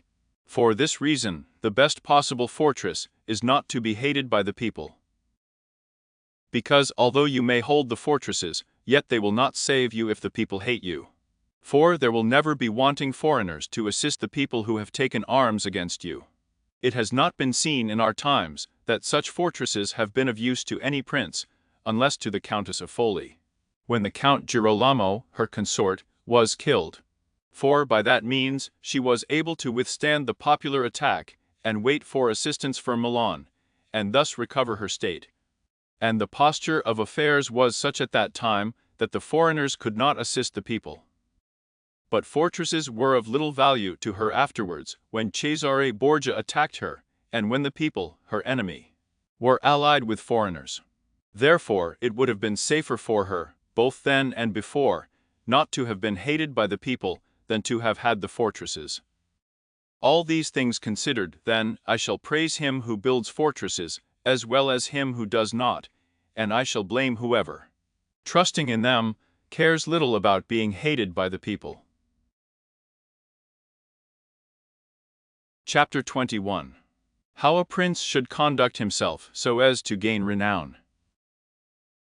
Nothing makes a prince so much esteemed as great enterprises and setting a fine example. We have in our time Ferdinand of Aragon, the present King of Spain. He can almost be called a new prince because he has risen by fame and glory from being an insignificant king to being the foremost king in Christendom. And if you will consider his deeds, you will find them all great, and some of them extraordinary. In the beginning of his reign, he attacked Granada, and this enterprise was the foundation of his dominions. He did this quietly at first, and without any fear of hindrance. For he held the minds of the barons of Castile occupied in thinking of the war and not anticipating any innovations. Thus they did not perceive that by these means he was acquiring power and authority over them. He was able, with the money of the church and of the people, to sustain his armies, and by that long war, to lay the foundation of the military skill which has since distinguished him. Further, always using religion as a plea so as to undertake greater schemes, he devoted himself with pious cruelty to driving out and clearing his kingdom of the Moors. Nor could there be a more admirable example, nor one more rare. Under this same cloak, he assailed Africa, he came down on Italy, he has finally attacked France. And thus his achievements and designs have always been great, and have kept the minds of his people in suspense and admiration, and occupied with the issue of them. And his actions have arisen in such a way, one out of the other, that men have never been given time to work steadily against him. Again, it much assists a prince to set unusual examples in internal affairs, similar to those which are related of M. Bonabe de Milano, who, when he had the opportunity, by anyone in civil life doing some extraordinary thing, either good or bad, would take some method of rewarding or punishing him, which would be much spoken about.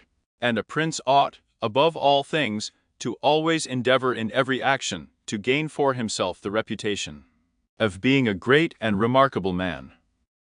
A prince is also respected when he is either a true friend or a downright enemy.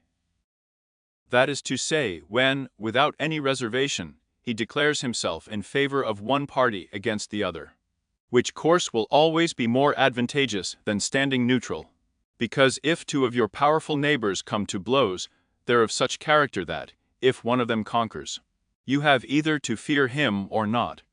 In either case, it will always be more advantageous for you to declare yourself and make war strenuously, because in the first case, if you do not declare yourself, you will invariably fall prey to the conqueror, to the pleasure and satisfaction of him who has been conquered, and you will have no reasons to offer, nor anything to protect or to shelter you, because he who conquers does not want doubtful friends who will not aid him in the time of trial. And he who loses will not harbor you because you do not willingly, sword in hand, caught his fate. Antiochus went into Greece, being sent for by the Aetolians to drive out the Romans. He sent envoys to the Achaeans, who were friends of the Romans, exhorting them to remain neutral. And on the other hand, the Romans urged them to take up arms. This question came to be discussed in the council of the Achaeans, where the legate of Antiochus urged them to stand neutral. To this the Roman legate answered, as for that which has been said, that it is better and more advantageous for your state not to interfere in our war. Nothing can be more erroneous, because by not interfering you will be left without favor or consideration, the guerdon of the conqueror. Thus it will always happen that he who is not your friend will demand your neutrality, whilst he who is your friend will entreat you to declare yourself with arms. And irresolute princes, to avoid present dangers, generally follow the neutral path and are generally ruined. But when a prince declares himself gallantly in favor of one side, if the party with whom he allies himself conquers, although the victor may be powerful and may have him at his mercy, yet he is indebted to him, and there is established a bond of amity. And men are never so shameless as to become a monument of ingratitude by oppressing you. Victories, after all, are never so complete that the victim must not show some regard, especially to justice. But if he with whom you ally yourself loses, you may be sheltered by him, and whilst he is able he may aid you, and you become companions on a fortune that may rise again. In the second case, when those who fight are of such a character that you have no anxiety as to whom they conquer. So much the more is it greater prudence to be allied, because you assist at the destruction of one by the aid of the other, who, if he had been wise, would have saved him. And conquering, as it is impossible that he should not do with your assistance, he remains at your discretion. And here it is to be noted that a prince ought to take care never to make an alliance with one more powerful than himself, for the purposes of attacking others, unless necessity compels him, as is said above. Because if he conquers, you are at his discretion, and princes ought to avoid as much as possible being at the discretion of anyone. The Venetians joined with France against the Duke of Milan, and this alliance, which caused their ruin, could have been avoided. But when it cannot be avoided, as happened to the Florentines when the Pope and Spain sent armies to attack Lombardy, then in such a case, for the above reasons, the prince ought to favor one of the parties. Never let any government imagine that it can choose perfectly safe courses. Rather, let it expect to have to take very doubtful ones, because it is found in ordinary affairs that one never seeks to avoid one trouble without running into another. But prudence consists in knowing how to distinguish the character of troubles, and for choice to take the lesser evil. A prince ought also to show himself a patron of ability, and to honor the proficient in every art. At the same time, he should encourage his citizens to practice their callings peaceably, both in commerce and agriculture, and in every other following, so that the one should not be deterred from improving his possessions for fear lest they be taken away from him, or another from opening up trade for fear of taxes. But the prince ought to offer rewards to whoever wishes to do these things, and designs in any way to honor his city or state. Further, he ought to entertain the people with festivals and spectacles at convenient seasons of the year.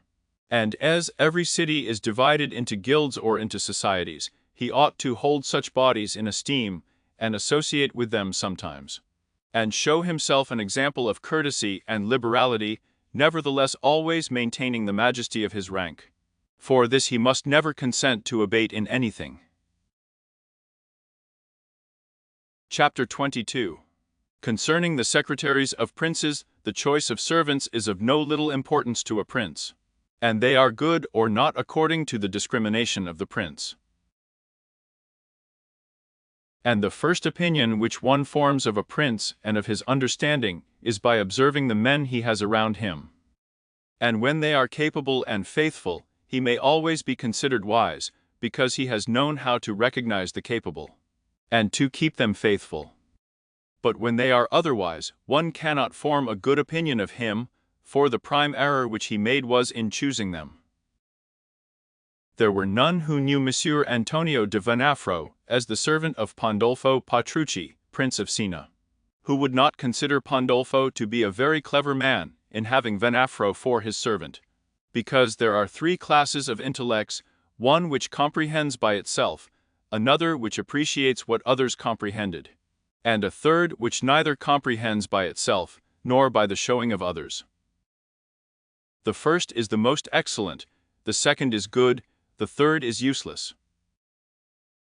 Therefore, it follows necessarily that if Pandolfo was not in the first rank, he was in the second.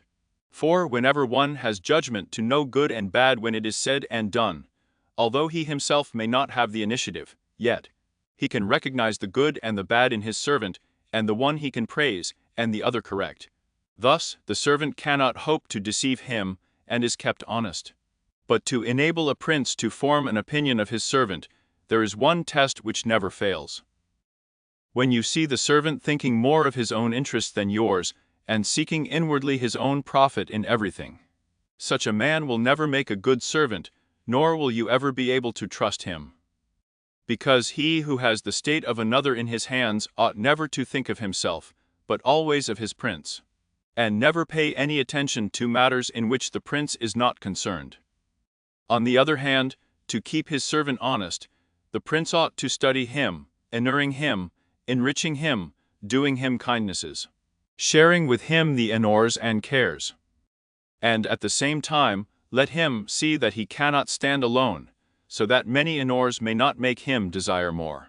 Many riches make him wish for more, and that many cares may make him dread chances. When, therefore, servants and princes towards servants are thus disposed, they can trust each other, but when it is otherwise, the end will always be disastrous for either one or the other.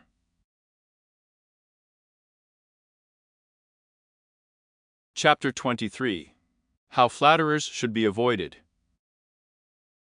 I do not wish to leave out an important branch of this subject, for it is a danger from which princes are with difficulty preserved, unless they are very careful and discriminating.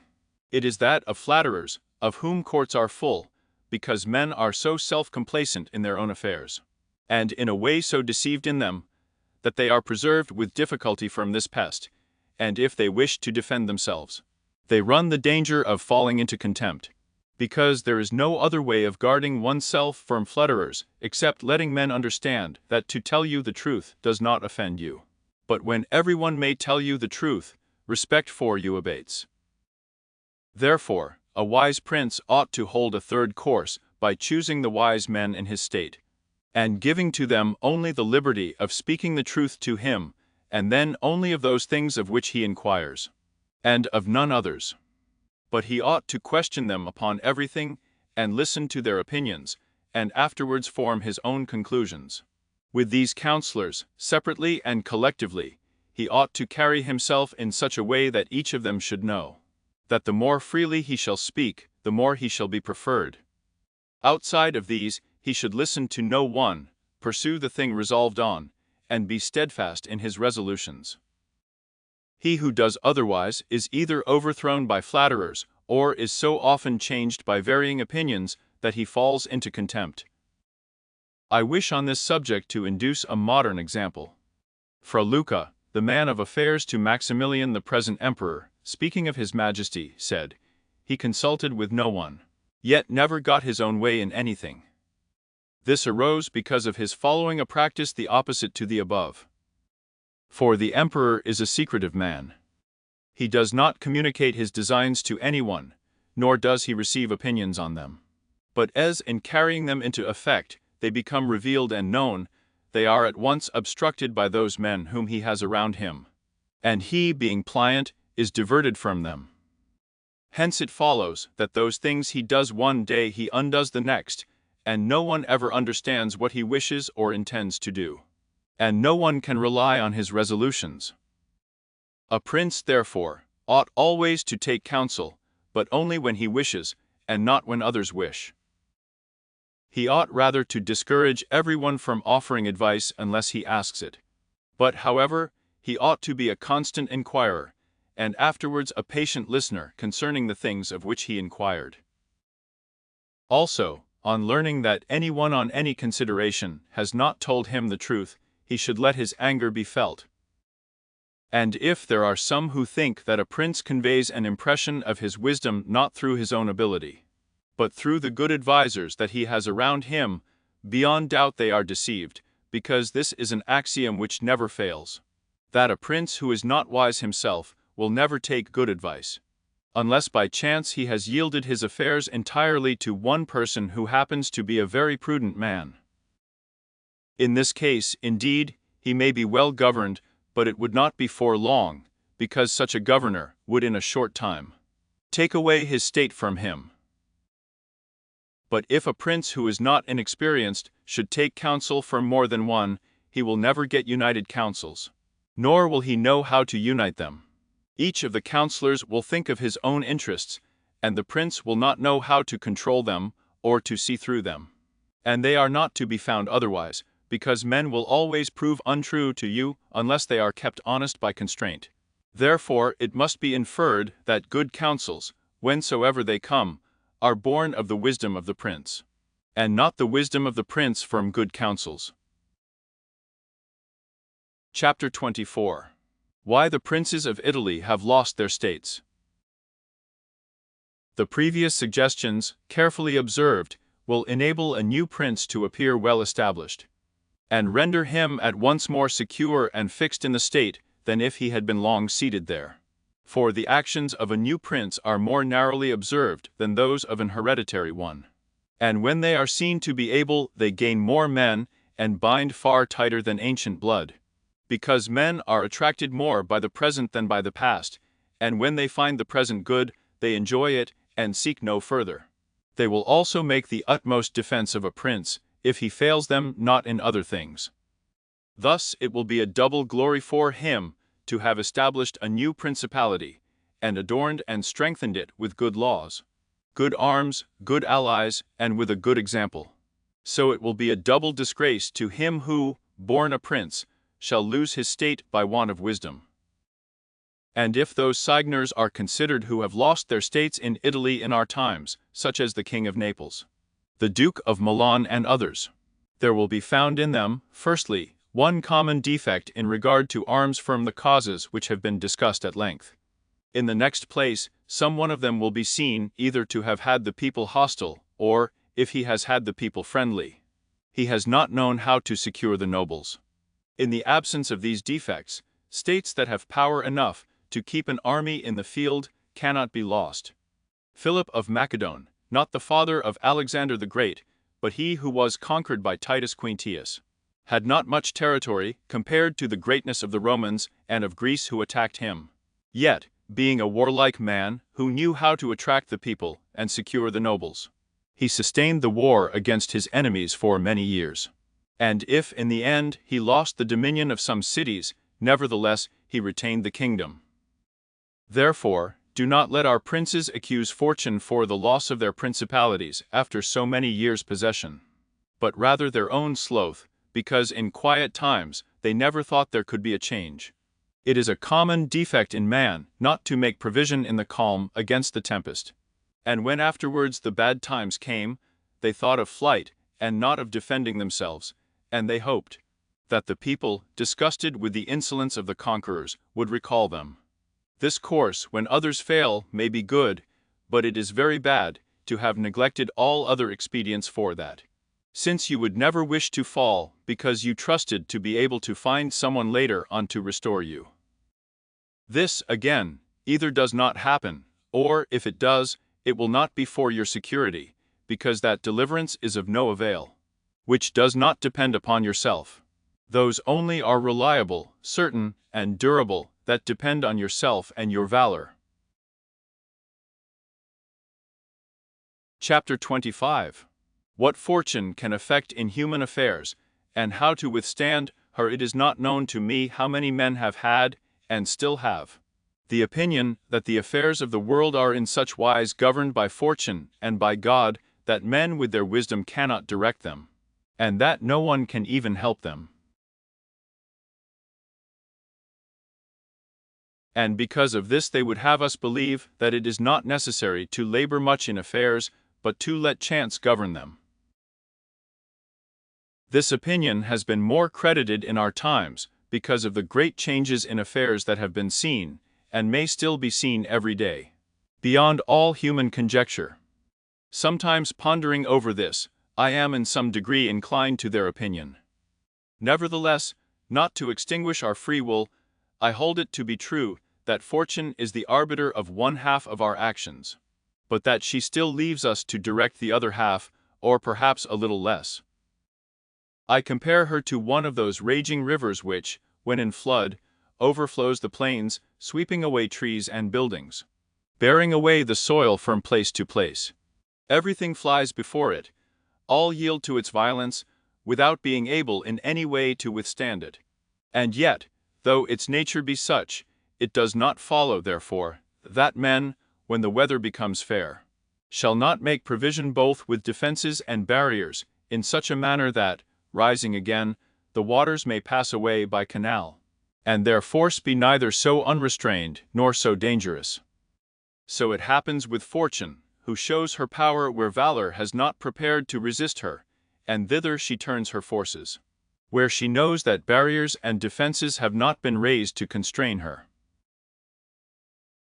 And if you will consider Italy, which is the seat of these changes, and which has given to them their impulse, you will see it to be an open country without barriers and without any defense.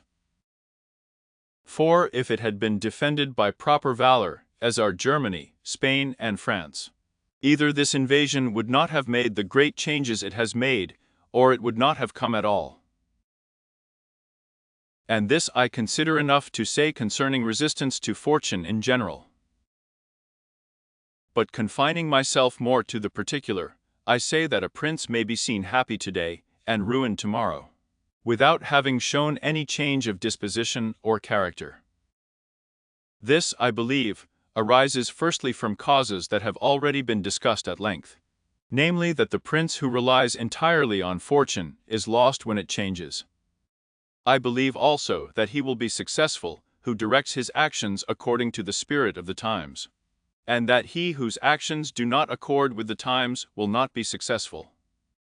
Because men are seen, in affairs that lead to the end which every man has before him, namely glory and riches, to get there by various methods, one with caution, another with haste, one by force, another by skill, one by patience, another by its opposite, and each one succeeds in reaching the goal by a different method.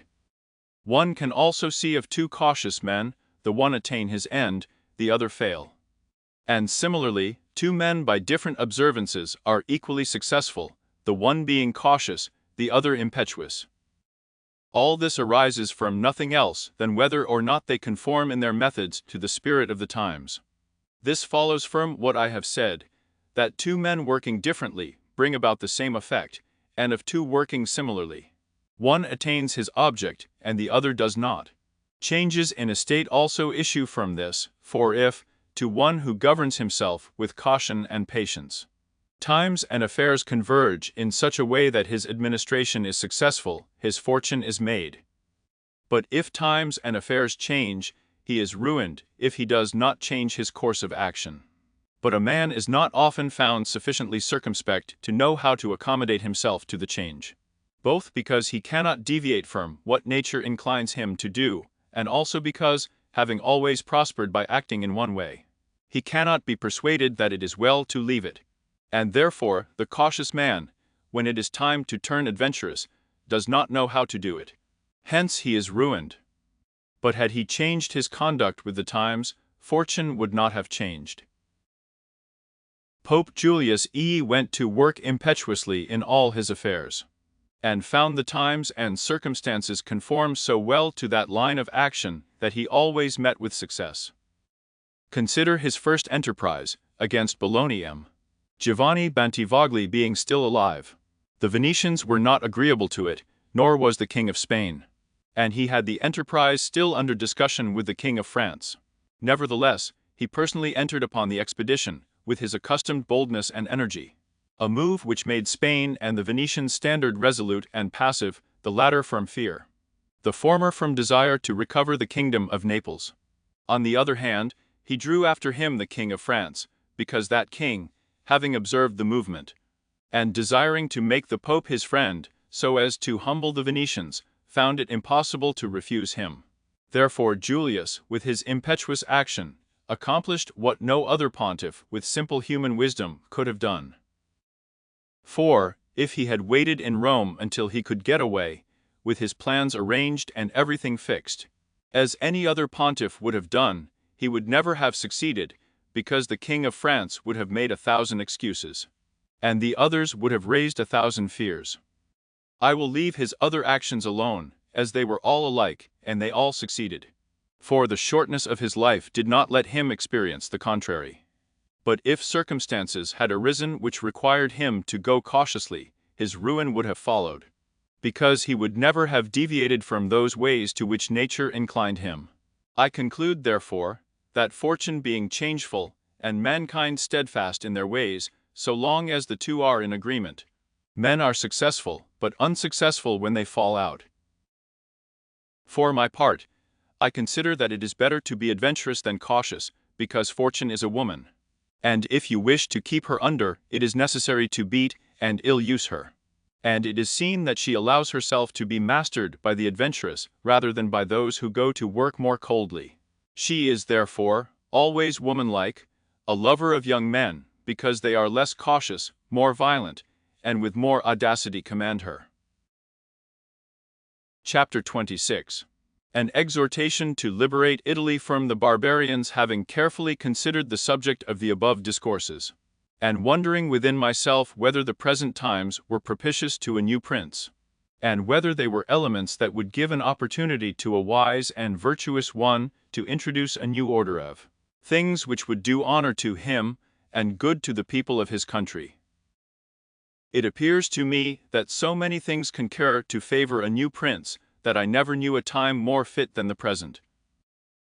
And if, as I said, it was necessary that the people of Israel should be captive, so as to make manifest the ability of Moses, that the Persians should be oppressed by the Medes, so as to discover the greatness of the soul of Cyrus, and that the Athenians should be dispersed to illustrate the capabilities of Theseus, then, at the present time, in order to discover the virtue of an Italian spirit, it was necessary that Italy should be reduced to the extremity that she is now in, that she should be more enslaved than the Hebrews, more oppressed than the Persians, more scattered than the Athenians, without head, without order, beaten, despoiled, torn, overrun, and have endured every kind of desolation. Although lately some spark may have been shown by one, which made us think he was ordained by God for our redemption, nevertheless, it was afterwards seen, in the height of his career, that fortune rejected him, so that Italy, left as without life, waits for him who shall yet heal her wounds, and put an end to the ravaging and plundering of Lombardy, to the swindling and taxing of the kingdom of Tuscany, and cleanse those sores that for long have festered. It is seen how she entreats God to send someone who shall deliver her from these wrongs and barbarous insolences. It is seen also that she is ready and willing to follow a banner, if only someone will raise it. Nor is there to be seen at present one in whom she can place more hope than in your illustrious house, with its valor and fortune, favored by God and by the Church, of which it is now the chief, and which could be made the head of this redemption. This will not be difficult, if you will recall to yourself the actions and lives of the men I have named. And although they were great and wonderful men, yet they were men, and each one of them had no more opportunity than the present offers. For their enterprises were neither more just nor easier than this, nor was God more their friend than he is yours. With us there is great justice, because that war is just which is necessary, and arms are hallowed when there is no other hope but in them. Here there is the greatest willingness, and where the willingness is great, the difficulties cannot be great if you will only follow those men to whom I have directed your attention. Further than this, how extraordinarily the ways of God have been manifested beyond example. The sea is divided, a cloud has led the way, the rock has poured forth water, it has rained manna. Everything has contributed to your greatness. You ought to do the rest. God is not willing to do everything and thus take away our free will and that share of glory which belongs to us. And it is not to be wondered at if none of the above-named Italians have been able to accomplish all that is expected from your illustrious house. And if in so many revolutions in Italy and so many campaigns it has always appeared as if military virtue were exhausted, this has happened because the old order of things was not good, and none of us have known how to find a new one. And nothing ignores a man more than to establish new laws and new ordinances when he himself was newly risen. Such things, when they are well-founded and dignified, make him revered and admired. And in Italy there are not wanting opportunities to bring such into use in every form. Here there is great valor in the limbs, whilst it fails in the head. Look attentively at the duels and the hand-to-hand combats. How superior the Italians are in strength, dexterity, and subtlety. But when it comes to armies they do not bear comparison, and this springs entirely from the insufficiency of the leaders. Since those who are capable are not obedient, and each one seems to himself to know, there having never been any one so distinguished above the rest, either by valor or fortune, that others would yield to him. Hence it is that for so long a time, and during so much fighting in the past 20 years, whenever there has been an army wholly Italian, it has always given a poor account of itself. The first witness to this is Il Taro, afterwards Alessandria, Capua, Genoa, Viola, Bologna, Mestre. If, therefore, your illustrious house wishes to follow these remarkable men, who have redeemed their country, it is necessary before all things, as a true foundation for every enterprise, to be provided with your own forces. Because there can be no more faithful, truer or better soldiers. And although singly they are good, altogether they will be much better, when they find themselves commanded by their prince, honored by him, and maintained at his expense. Therefore, it is necessary to be prepared with such arms, so that you can be defended against foreigners by Italian valor. And although Swiss and Spanish infantry may be considered very formidable, nevertheless there is a defect in both, by reason of which a third order would not only be able to oppose them, but might be relied upon to overthrow them. For the Spaniards cannot resist cavalry, and the Switzers are afraid of infantry whenever they encounter them in close combat. Owing to this, as has been and may again be seen, the Spaniards are unable to resist French cavalry, and the Switzers are overthrown by Spanish infantry. And although a complete proof of this latter cannot be shown, nevertheless, there was some evidence of it at the Battle of Ravenna, when the Spanish infantry were confronted by German battalions, who follow the same tactics as the Swiss.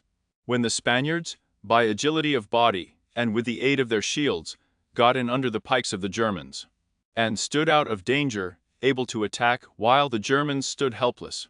And if the cavalry had not dashed up, all would have been over with them. It is possible, therefore, knowing the defects of both these infantries, to invent a new one, which will resist cavalry, and not be afraid of infantry. This need not create a new order of arms, but a variation upon the old, and these are the kind of improvements which confer reputation and power upon a new prince. This opportunity, therefore, ought not to be allowed to pass for letting Italy at last see her liberator appear. Nor can one express the love with which he would be received in all those provinces which have suffered so much from these foreign scourings. With what thirst for revenge, with what stubborn faith, with what devotion, with what tears. What door would be closed to him? Who would refuse obedience to him? What envy would hinder him? What Italian would refuse him homage? To all of us this barbarous dominion stinks. Let, therefore, your illustrious house take up this charge with that courage and hope with which all just enterprises are undertaken, so that under its standard our native country may be ennobled, and under its auspices may be verified that saying of Petrarch, virtue contro al furor.